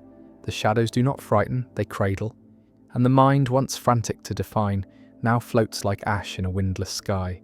It no longer needs to ask who it is, or where it ends, or what began all this breathing. Those questions still exist, but they move like distant thunder, present but without urgency. The solipsist lets them pass. They rest in the knowing that there will never be an answer clean enough to satisfy the mind, only moments soft enough to quiet it. The walls of the room seem to dissolve. The air thickens, not with weight, but with presence. The candle flickers but does not die, and in its flame is everything. The first breath, the last goodbye, the dreamer and the dream, bound together in a dance no language can untangle. Time no longer moves in a line. It swirls, it folds, it pulses gently beneath the skin. Yesterday is not gone. Tomorrow has not yet become. Only now breathes, and it breathes through everything.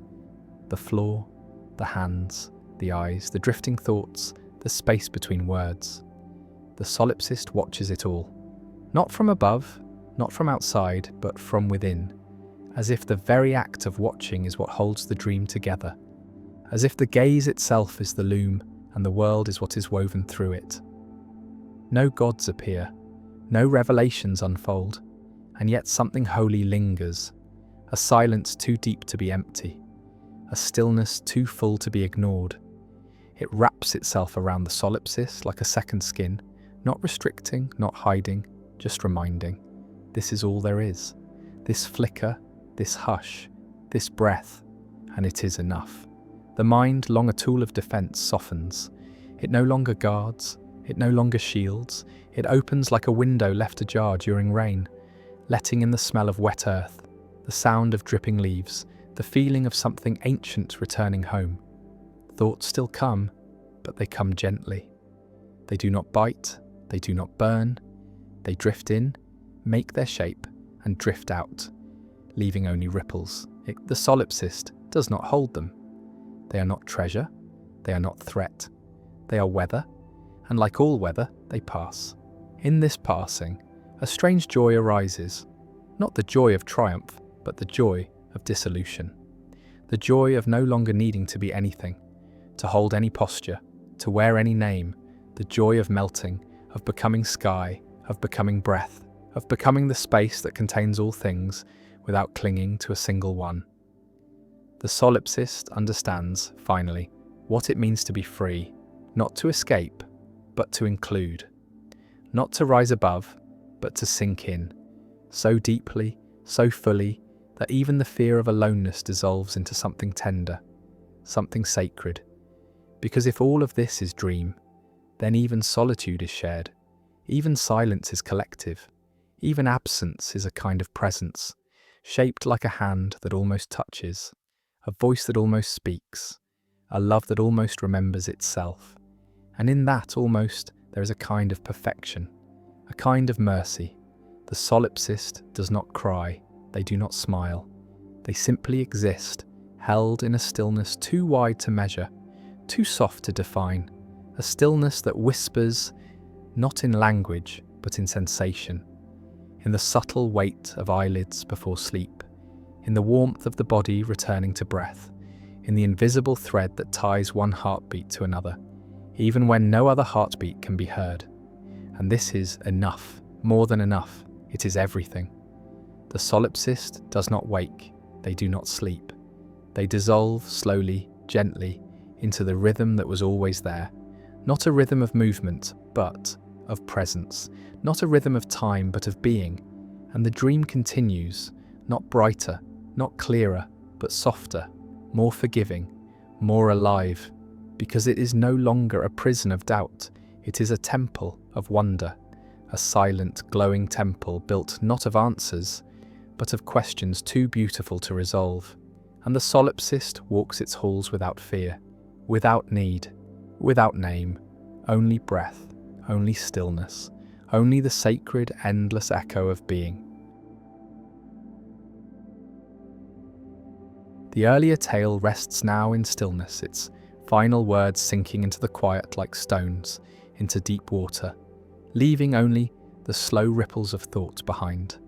The candle's flame sways gently, and in its light, another journey begins, softer and wider, one that will drift through the great currents of philosophy, touching the ideas that have shaped the minds of centuries. No longer bound to one story, the mind will wander across 10 of the most enduring visions of wisdom, moving slowly so that each thought has time to settle like dust on an untouched shelf. Now let us speak of the first great idea, the Socratic method. It begins not with answers but with questions, small and deliberate, placed like stones on a path to see where they lead. Socrates believed that wisdom does not arrive in the fullness of knowing, but in the humility of realizing how little is truly known. He would meet his students not with lectures, but with simple inquiries, peeling away layers of certainty to reveal the soft, uncertain core beneath. Each answer invited another question, and in this unending dance the mind was forced to see its own contradictions, to stand in the open where assumptions once sheltered it. It is a method that is less about arriving somewhere than about refining the traveller, stripping away false confidence until only the essential remains. In the glow of this idea, one begins to feel the quiet power of conversation, not as a contest to win, but as a shared search where each voice is a lantern and the road ahead is always longer than it seems. Socrates himself left no writings, trusting instead in the living exchange between minds in the way a well-placed question can echo for years inside the heart. Even now, in the silence of this night, his method remains alive. For every honest question asked without the armour of certainty is a small act of Socratic courage, a way of stepping toward truth without claiming to possess it. And perhaps this is why his voice endures, not as the keeper of answers, but as the one who teaches how to walk in their direction. The candle leans, the air shifts, and somewhere in the darkness, the next great idea waits to be called forward. Now let us turn to the next great idea, Plato's theory of forms.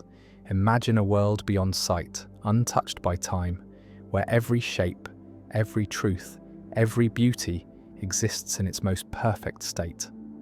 Plato believed that the reality we see is only a shadow of that higher realm, that the table in front of us is but an echo of the perfect tableness that exists beyond change, beyond decay. In this vision, the physical world is a mirror clouded by imperfection, and what we call knowledge is the act of remembering what the soul has already seen before birth.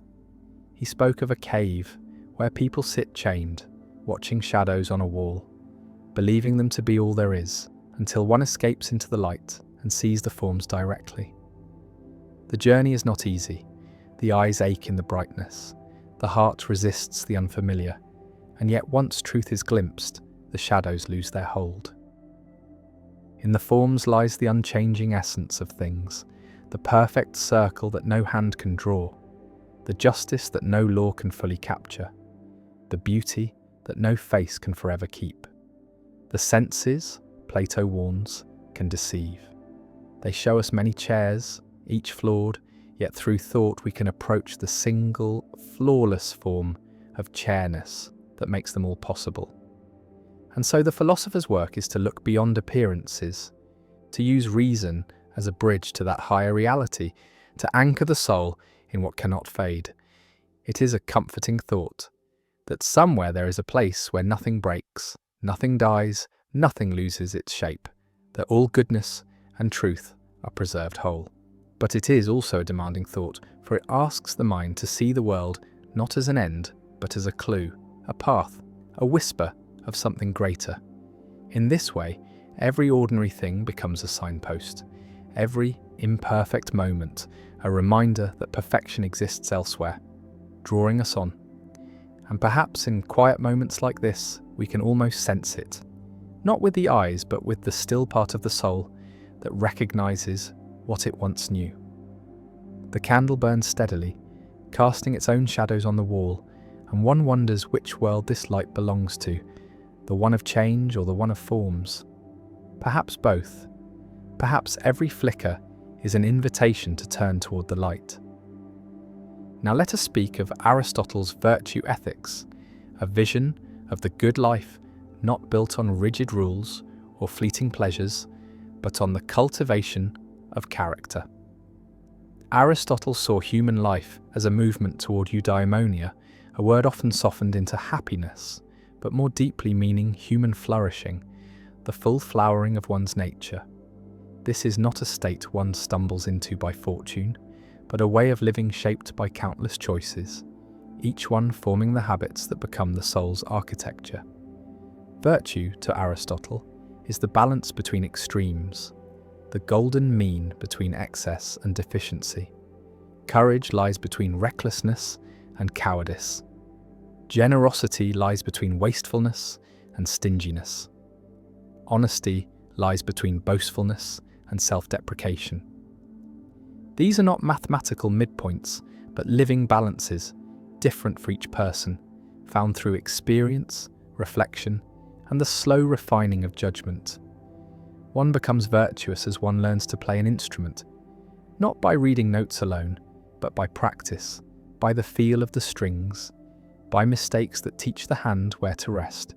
It is a philosophy that respects action, for knowing the good is not enough if one does not also do the good. And yet action must be guided by reason, for virtue is no accident. It is a harmony between thought and deed, where impulse is tempered by wisdom. In Aristotle's view, the virtuous person does the right thing not through struggle, but with a kind of ease as a skilled craftsman moves through his work with steady hands. Such ease is not born of laziness, but of long effort made natural. The world in this light is not a place to endure until some better life begins, but the very field in which the soul's excellence is cultivated.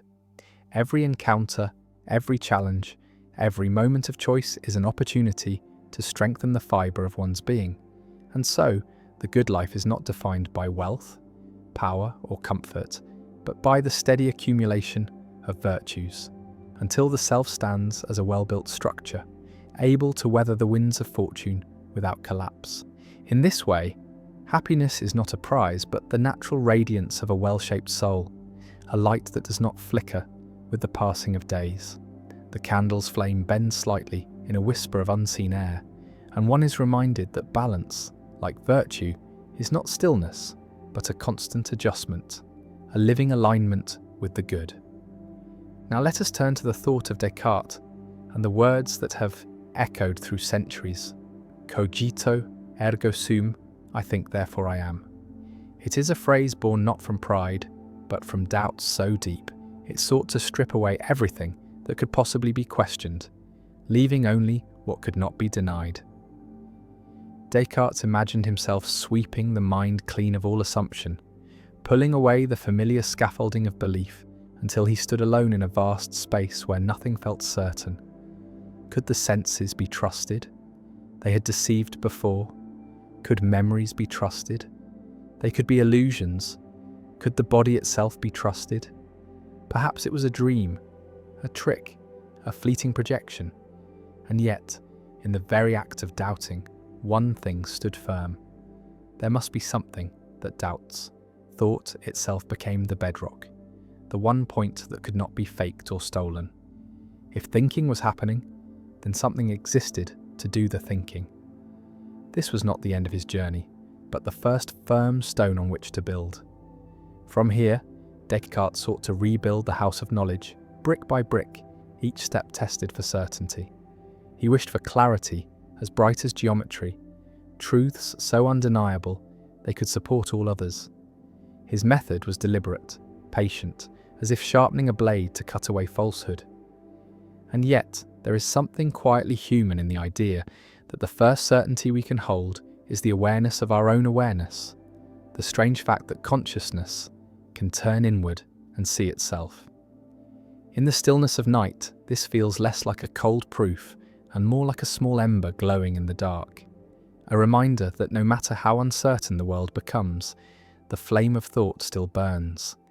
It is a solitary comfort, one that exists even when stripped of names, possessions, histories, even when all that remains is the bare knowing that we are here, now, thinking. Descartes' thought also whispers of the responsibility that comes with such certainty. If the self is known before all else, then it becomes the lens through which the world is built. A clear mind builds a clear life.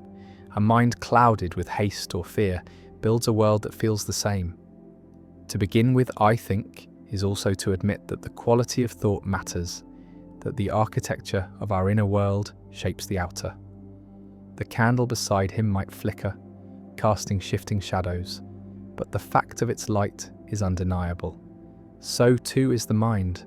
Shadows may move across it, illusions may play on its surface, but the fact of its shining cannot be erased. In this way, cogito, ergo sum, is not a shout of triumph, but a steady breath in the silence, the quiet voice that remains when all other voices have been questioned away. It is the ground beneath the feet when the fog hides everything else, the one certainty from which all other certainties might grow. And perhaps, in the hours before sleep, when the body lies still and thought drifts, it is enough to hold this single truth without reaching for more, that in the act of thinking, of doubting, of wondering, there is existence, and in that existence, there is the beginning of all understanding. Now let us move to Kant's categorical imperative, a moral compass not drawn from desire or consequence, but from duty itself, pure and unbending. Kant asked what it would mean to act in such a way that one's choices could be made into universal law, binding for all in all places, at all times. He sought a morality that stood above preference, stronger than impulse, untouched by the shifting tides of personal gain. Imagine pausing before each act to ask, if everyone did this, could the world still stand? If the answer is no, the act must be set aside, however tempting, however small. This is the first face of the imperative, a rule that turns the mirror outward to humanity as a whole, asking the self to see its choices not as private shadows, but as patterns in a greater weave. The second face is equally stern, yet equally luminous. Treat every person as an end in themselves, never merely as a means. In this, Kant draws a line against using others as tools for one's own purposes, however noble the excuse. Each person is a whole world, not a rung on a ladder, and to honour that is to honour the dignity of reason itself. The beauty of this thought lies in its symmetry, one's own freedom bound only by the freedom of all others, the moral law arising not from command, but from the structure of thought that all rational beings share. In Kant's view, morality is not a gift from heaven nor a contract with society, but something woven into the very capacity to reason, a truth that would shine even in a universe empty of gods. And yet, he admits, to follow it is no easy task. Desire pulls like wind, fear presses like weight, and the clarity of the imperative can feel cold against the warmth of inclination. But for Kant, it is in that cold clarity that moral worth is found. For to act rightly when it costs nothing is no great proof of virtue, but to act rightly against one's own advantage is the mark of a will aligned with the moral law. There is a certain quiet majesty in this view, the thought that even in the smallest decision one participates in a law as vast and impartial as the night sky, each act a star in a constellation too large for one life to see whole. The candle on the desk leans lower, its flame steady despite the draught, and one is reminded that light does not ask whether it is convenient to shine, it simply fulfills its nature. In this, Kant's imperative finds its living image, a steady flame guided not by whim or reward, but by the form of its own being. Now let us drift into Nietzsche's vision of the will to power, a force he saw not as the hunger for mere control over others, but as the deep, restless impulse within all living things to grow, to expand, to overcome the boundaries of what they are. For Nietzsche, life itself was a movement toward more life, a ceaseless reaching, like roots pressing through stone, or rivers carving valleys over centuries. The will to power was not simply ambition, nor the shallow thirst for domination, but the inner current that drives the seed to become a tree, the artist to create beyond exhaustion, the thinker to break the limits of inherited truth. In his eyes, existence was not content to remain still. It surged forward in infinite forms, testing itself, reshaping itself, becoming more than it was. Even suffering could be part of this will, for struggle was not a mark of weakness, but a forge where strength was tempered. To embrace the will to power was to see life not as a series of obstacles, to endure until rest, but as a great arena in which one's being was sharpened through challenge, conflict, and creation.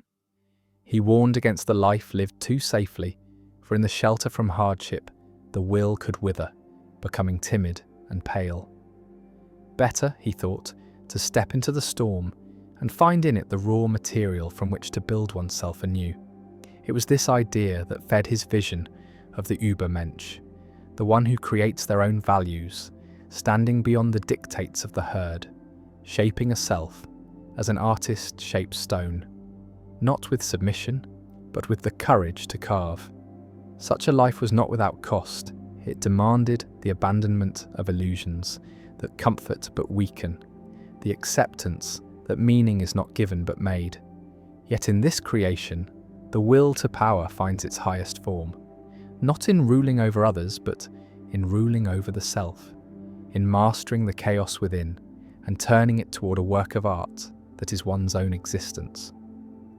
The night deepens as the thought settles, and one can feel in its quiet insistence the truth Nietzsche sensed, that even in stillness, the will stirs like embers beneath ash, waiting for the breath that will bring them back into flame. Now let us turn to the idea of utilitarianism, the quiet yet weighty belief that the right action is the one that brings the greatest happiness to the greatest number. It is a thought that moves like a measuring hand over every choice, weighing pleasure against pain, joy against sorrow, as if morality itself could be shaped into a delicate balance. Jeremy Bentham spoke of it first in clear, almost mathematical terms, imagining each decision as a calculation, a sum of benefit and harm. John Stuart Mill refined it, reminding that not all pleasures are equal, that the delight of the mind and the depth of the heart stand above the fleeting gratifications of the body. In this way, the principle grows from mere arithmetic into a philosophy of care, one that asks not simply, "What do I want?" but "What will ease the burdens of all?" And yet, there is a softness in its ambition, for it does not dream of perfect worlds or flawless virtue, only of the steady increase of well-being, the lessening of needless suffering. In the quiet of night, such a thought has a certain tenderness, a recognition that life is already heavy and that the best we can do is to make it lighter where we can. But utilitarianism is not without its shadows. To weigh happiness is to sometimes choose between lives, to accept that what benefits the many may wound the few, and this calculation can cut deeply into the fabric of moral certainty. It demands a coolness of mind that can seem at odds with the warmth of compassion, and yet it is driven by compassion's root desire, that pain be less and joy be more. One might picture it as a lantern carried through a dark field, its light cast not just for the carrier, but for all who walk nearby. Each act becomes a ripple in a still pond, spreading outward in rings unseen, touching lives never met. To live by such a rule is to be always aware of these ripples, to choose with an eye not on the self alone, but on the widening circle of effect. In this way, the smallest kindness becomes great, and the smallest cruelty becomes grave. The candle's flame dips, sways, then steadies again, and one can almost feel in that fragile steadiness the essence of this thought, that the good is not a single blaze, but the gentle work of keeping the light burning for as many as it can reach. Now let us drift into the realm of existentialism, a philosophy that stands in the quiet space between the vast indifference of the universe and the fragile beating of a human heart. Kierkegaard spoke of the leap, the choice to believe or to act in the face of uncertainty, while Sartre declared that existence precedes essence, that we are not born with a fixed nature, but must carve our own from the raw stone of being.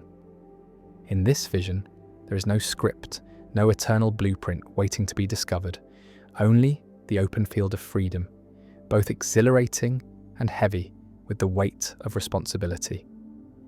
For to be free is also to be without excuse.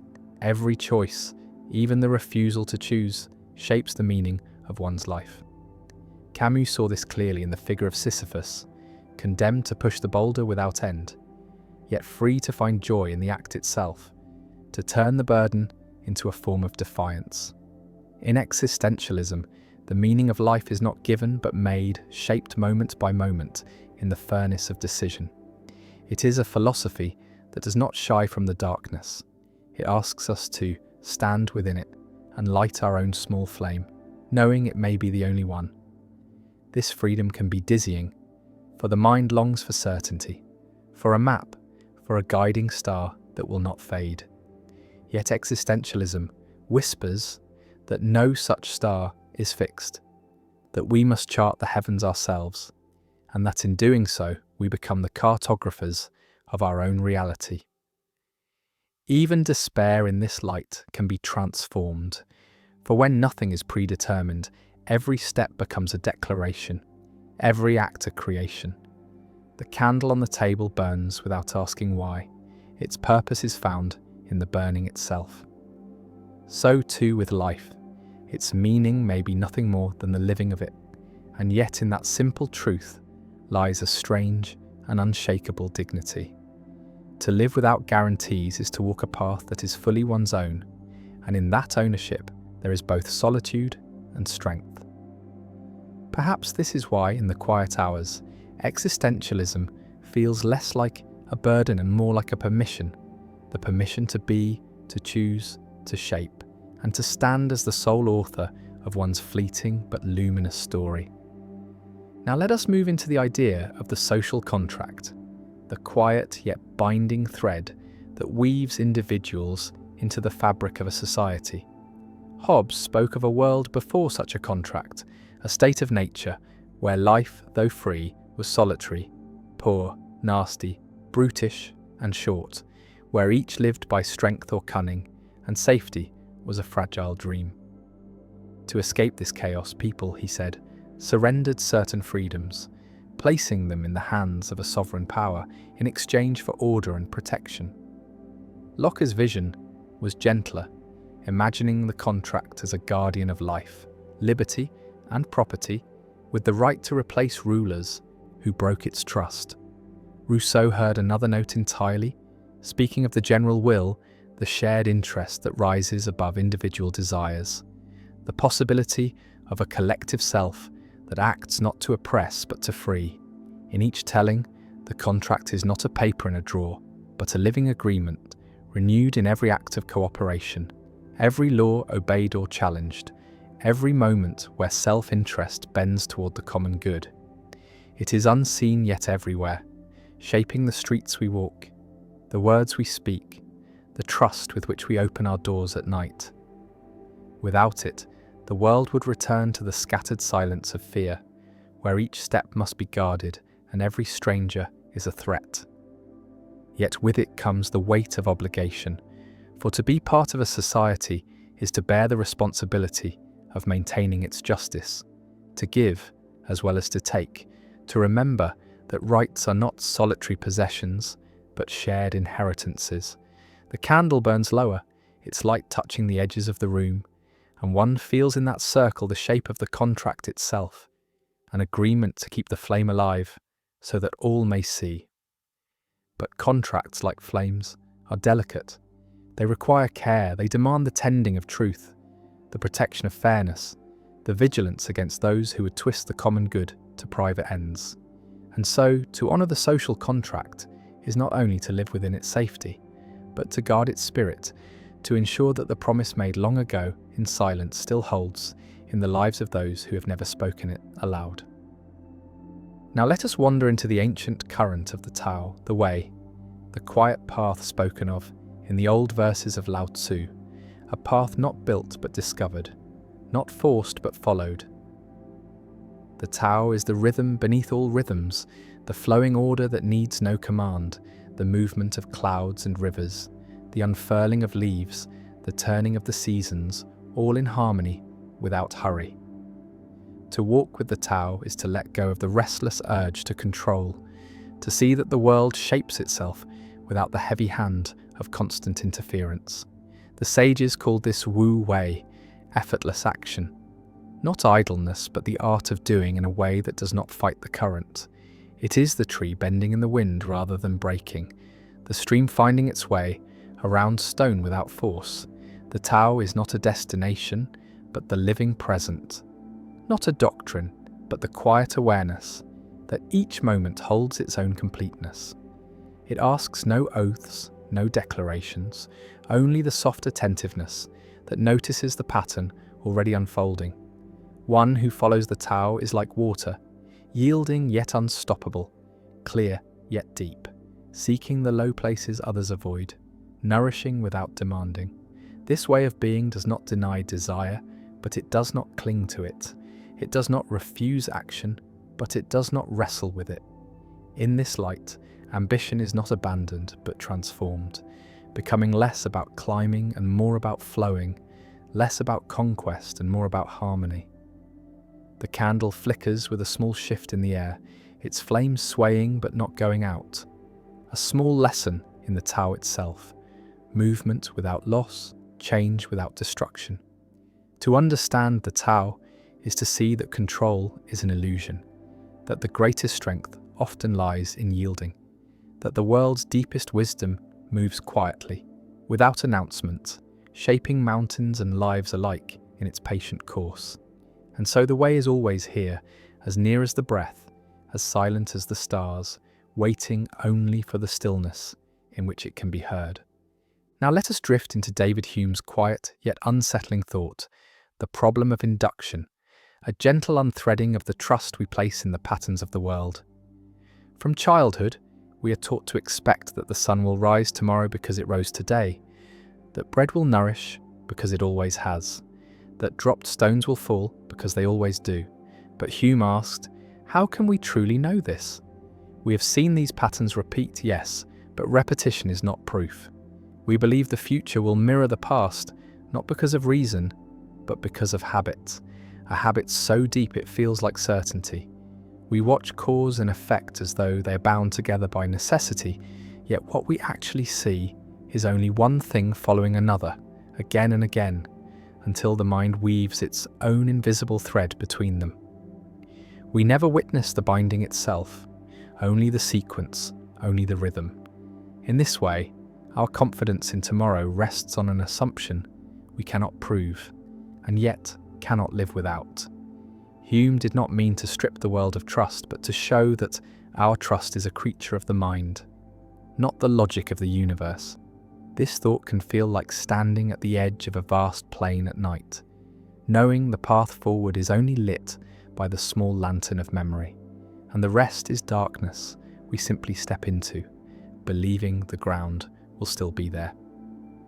The beauty of Hume's insight lies in its humility, for it reminds us that knowledge is not as solid as we wish it to be, that certainty is a quiet agreement between experience and expectation.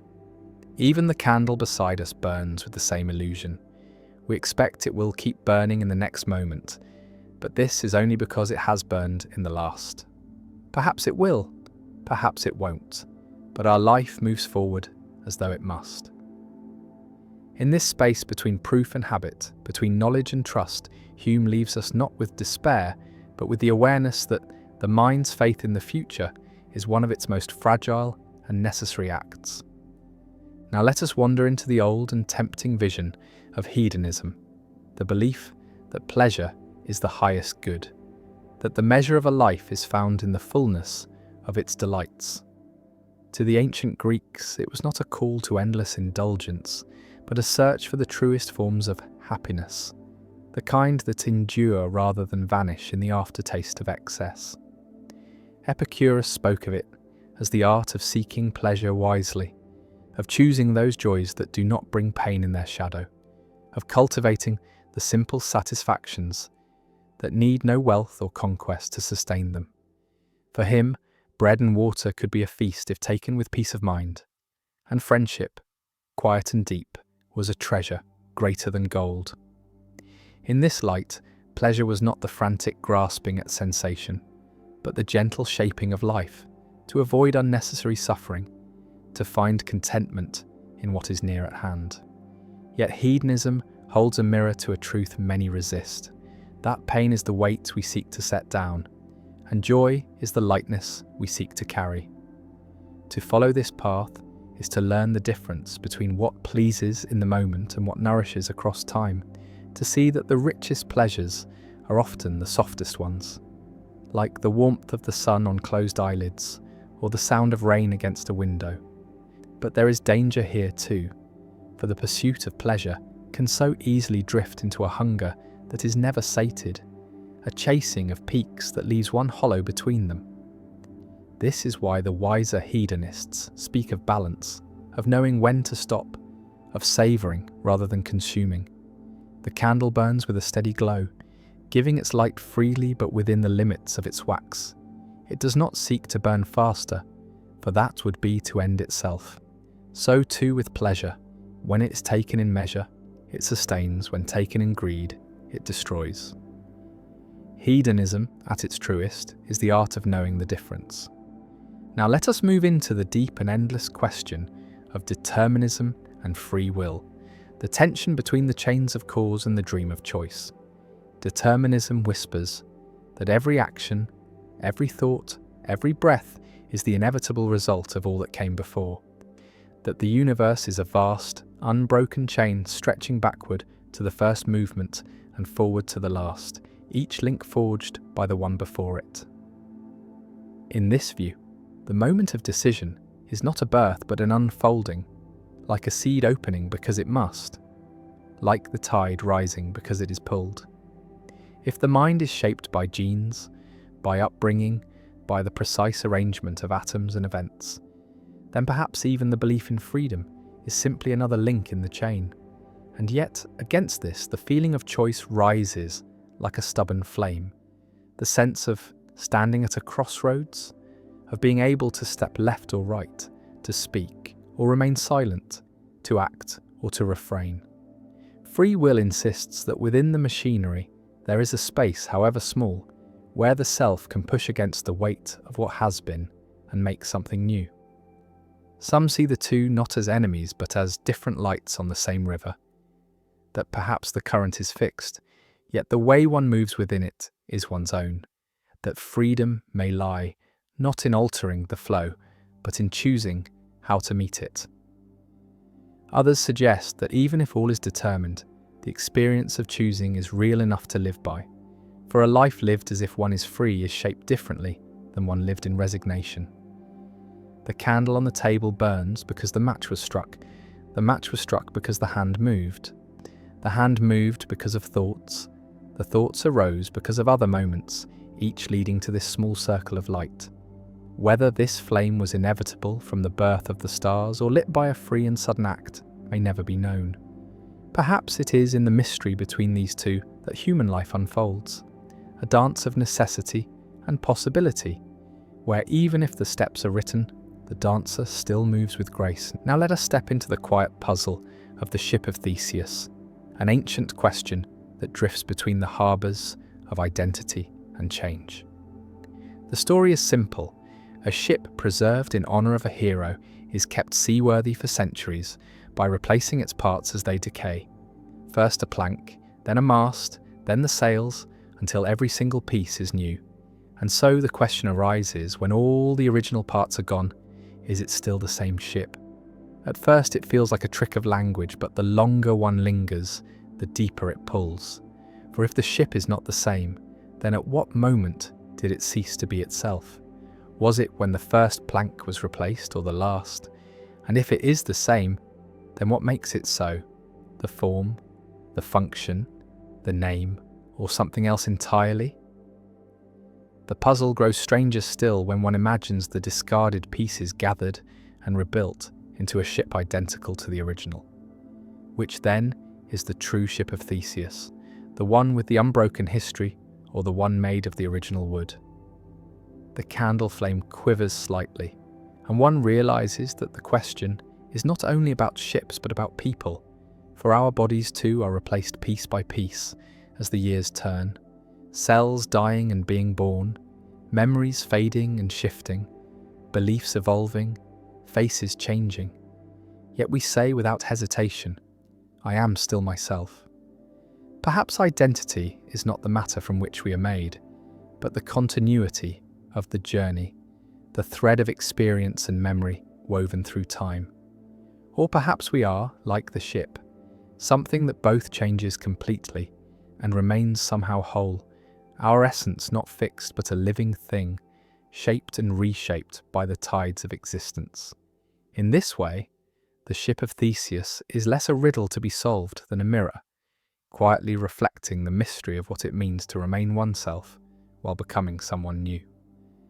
Now let us rest within the strange and quiet terrain of absurdism, the recognition, as Albert Camus saw it, that human beings are creatures who seek meaning in a universe that offers none in return. The mind yearns for clarity, for a grand design, for a purpose written in the stars, yet when it looks outward, it meets only silence, a vast and unbroken stillness. This is the absurd, not chaos, not hostility, but the endless tension between the hunger for meaning and the absence of it. Many, upon feeling this weight, rush to escape it, turning to faith, ideology, or distraction, anything to stitch a pattern into the blank cloth of existence. But Camus suggested another way, to face the absurd without flinching, to accept that life is without ultimate explanation, and yet to live it fully, intensely, as though the lack of meaning were not a prison, but a kind of freedom. In his image of Sisyphus pushing the stone, he saw not a figure crushed by futility, but one who, in embracing the endless task, finds his own victory. If there is no higher plan, then each moment becomes the canvas, and we, the painters of its fleeting colours. The candle's flame, which will inevitably burn down to nothing, still gives its light in this moment, and that light is enough. Absurdism asks not for resignation, but for defiance, not the bitter defiance of rage, but the quiet defiance of joy, the choice to smile in the face of the void. It whispers that life's worth is not hidden behind some distant curtain to be drawn back at the end, but here, in the very act of living, in the taste of water, in the warmth of a shared glance, in the sound of wind moving through leaves at night. And so, one learns to walk through the silence with open eyes, to push the stone with steady hands, knowing that the meaning one seeks may never come, and yet finding, in the seeking itself, something that feels like meaning after all. Now let us enter the shadowed depths of Plato's allegory of the cave, a vision of human understanding drawn in the soft charcoal of myth. Imagine a group of people who have lived their whole lives chained in darkness, their faces turned toward a wall, able to see only the flickering shadows cast by objects passing before a fire behind them. To these prisoners, the shadows are the only reality, the shapes the only truth, for they have never seen the objects themselves, nor the fire, nor the world beyond the cave. Then imagine that one prisoner is freed, pulled into the light, stumbling and blinded at first. For the truth is painful when the eyes have known only darkness. Slowly, shapes emerge. The fire, the path upward, and finally, beyond the cave, the vast and radiant world under the open sky. Trees, water, sunlight, stars. In that moment, the freed one understands that all they had believed was but a pale reflection of something greater. Yet the allegory does not end there, for the freed prisoner feels the pull to return, to descend again into the cave and tell the others of what lies beyond. But the others, unaccustomed to such talk, may not believe, may even resist, for the comfort of familiar shadows can feel safer than the blinding strangeness of truth. Plato's vision is not only about knowledge, but about the soul's journey from illusion to reality and the cost of awakening. For to see the light is also to know the darkness for what it is, and to live with the burden of both. The candle on the table flickers, casting soft shadows on the wall, and one can feel the cave in them, the way perception can be bound by what the senses allow, the way truth often waits beyond the frame of sight. The allegory whispers that each life is a kind of cave, and that to seek wisdom is to climb toward the light, even if the ascent is slow, even if the sun's brightness brings tears, even if the ones left below cannot follow. Now let us move into the still centre of Aristotle's golden mean, the gentle balance he saw as the heart of virtue, the narrow path between the cliffs of excess and deficiency. For Aristotle, every virtue is a midpoint, not an exact line drawn in stone, but a living balance that shifts with circumstance and person. Courage lies between cowardice and recklessness, generosity between miserliness and waste, humility between arrogance and self-abasement. It is not the avoidance of extremes for their own sake, but the seeking of the place where equality is at its most fitting, most human, most whole. This balance is not static, for life moves, and with it the measure of the mean. What is courage in one moment may be recklessness in another. What is restraint today may be cowardice tomorrow. The golden mean asks for a constant listening, a steady attunement to the harmony of the situation, as a musician adjusts each note to the flow of the music. In this way, virtue becomes less a rigid rule and more a craft, something shaped with patience and care, a skill honed in the quiet decisions that fill the days. Yet to live in balance is not to live without passion. Aristotle did not call for the dull flattening of all feeling, but for the full flowering of what is good in its right place and measure. The candle burns at such a mean. Too small a flame, and it will fade into darkness. Too large, and it will consume itself. But here it glows steadily, giving light and warmth without waste. The golden mean is a reminder that wisdom often lives, not in the loud gesture or the final extreme, but in the quiet middle, where the forces of life meet and steady each other. And so, to walk in virtue is to walk that narrow yet shifting road, feeling the weight of each step, listening for the place where one stands in harmony with both the self and the world. Now let us drift into the quiet logic of the principle of sufficient reason, the thought that nothing exists without a reason why it is so and not otherwise. Leibniz shaped it into a guiding light for the mind, a soft but unyielding demand that every fact, every event, every shadow and star carries within it the thread of its own explanation. To accept this principle is to believe that the world is not scattered chaos, but an ordered tapestry, each stitch bound to the next by the necessity, of course, the inevitability of reason. Yet this is not only a law for the scientist or the philosopher, it is the silent pull that makes a child ask why again and again, the impulse to peer behind the curtain of the obvious, to lift the stone and see what lives beneath. It whispers that no leaf falls without a cause, no thought rises in the mind without its roots, no flame burns without the marriage of air and spark. The candle before us is here because the wax was shaped, the wick was set, the match was struck. The air allowed it to live, each step a reason, each reason part of a longer chain that winds back beyond sight. But the principle carries its own shadows, for if everything must have a reason, then what reason is there for the whole of existence itself? What stands at the end of the chain, giving reason to all, yet needing none?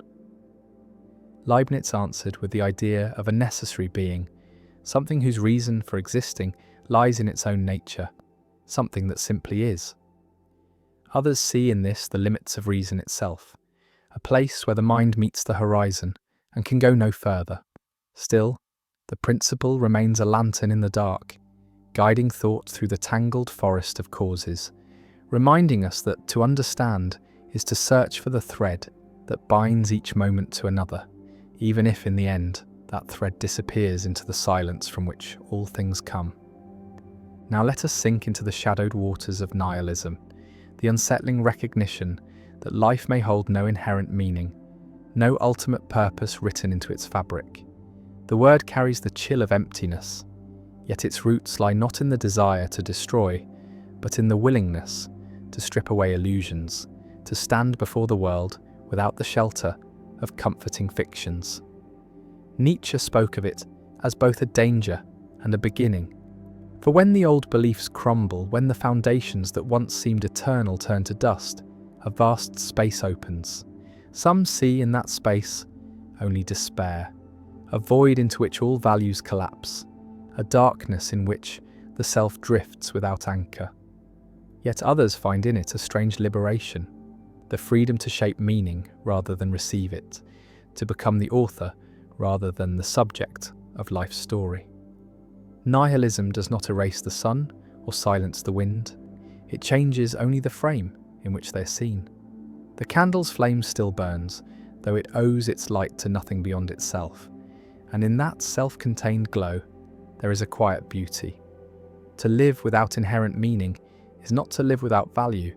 It is to understand that value is made, not found, woven from choice, from love, from the small acts of creation that give colour to the days. The danger comes when the void is mistaken for an end rather than a beginning, when the absence of given purpose is read as the absence of all purpose. But for those who can bear the weight of it, nihilism becomes not a sentence, but a horizon, a wide and open space where the individual stands in the stillness and begins to speak meaning into the silence. It is a call to live, not because life is guaranteed to matter, but because it can be made to matter. And in that making lies a kind of quiet triumph. Now let us step into the looping corridor of Nietzsche's eternal recurrence, the thought experiment that bends time into a circle and asks the soul to dwell within it.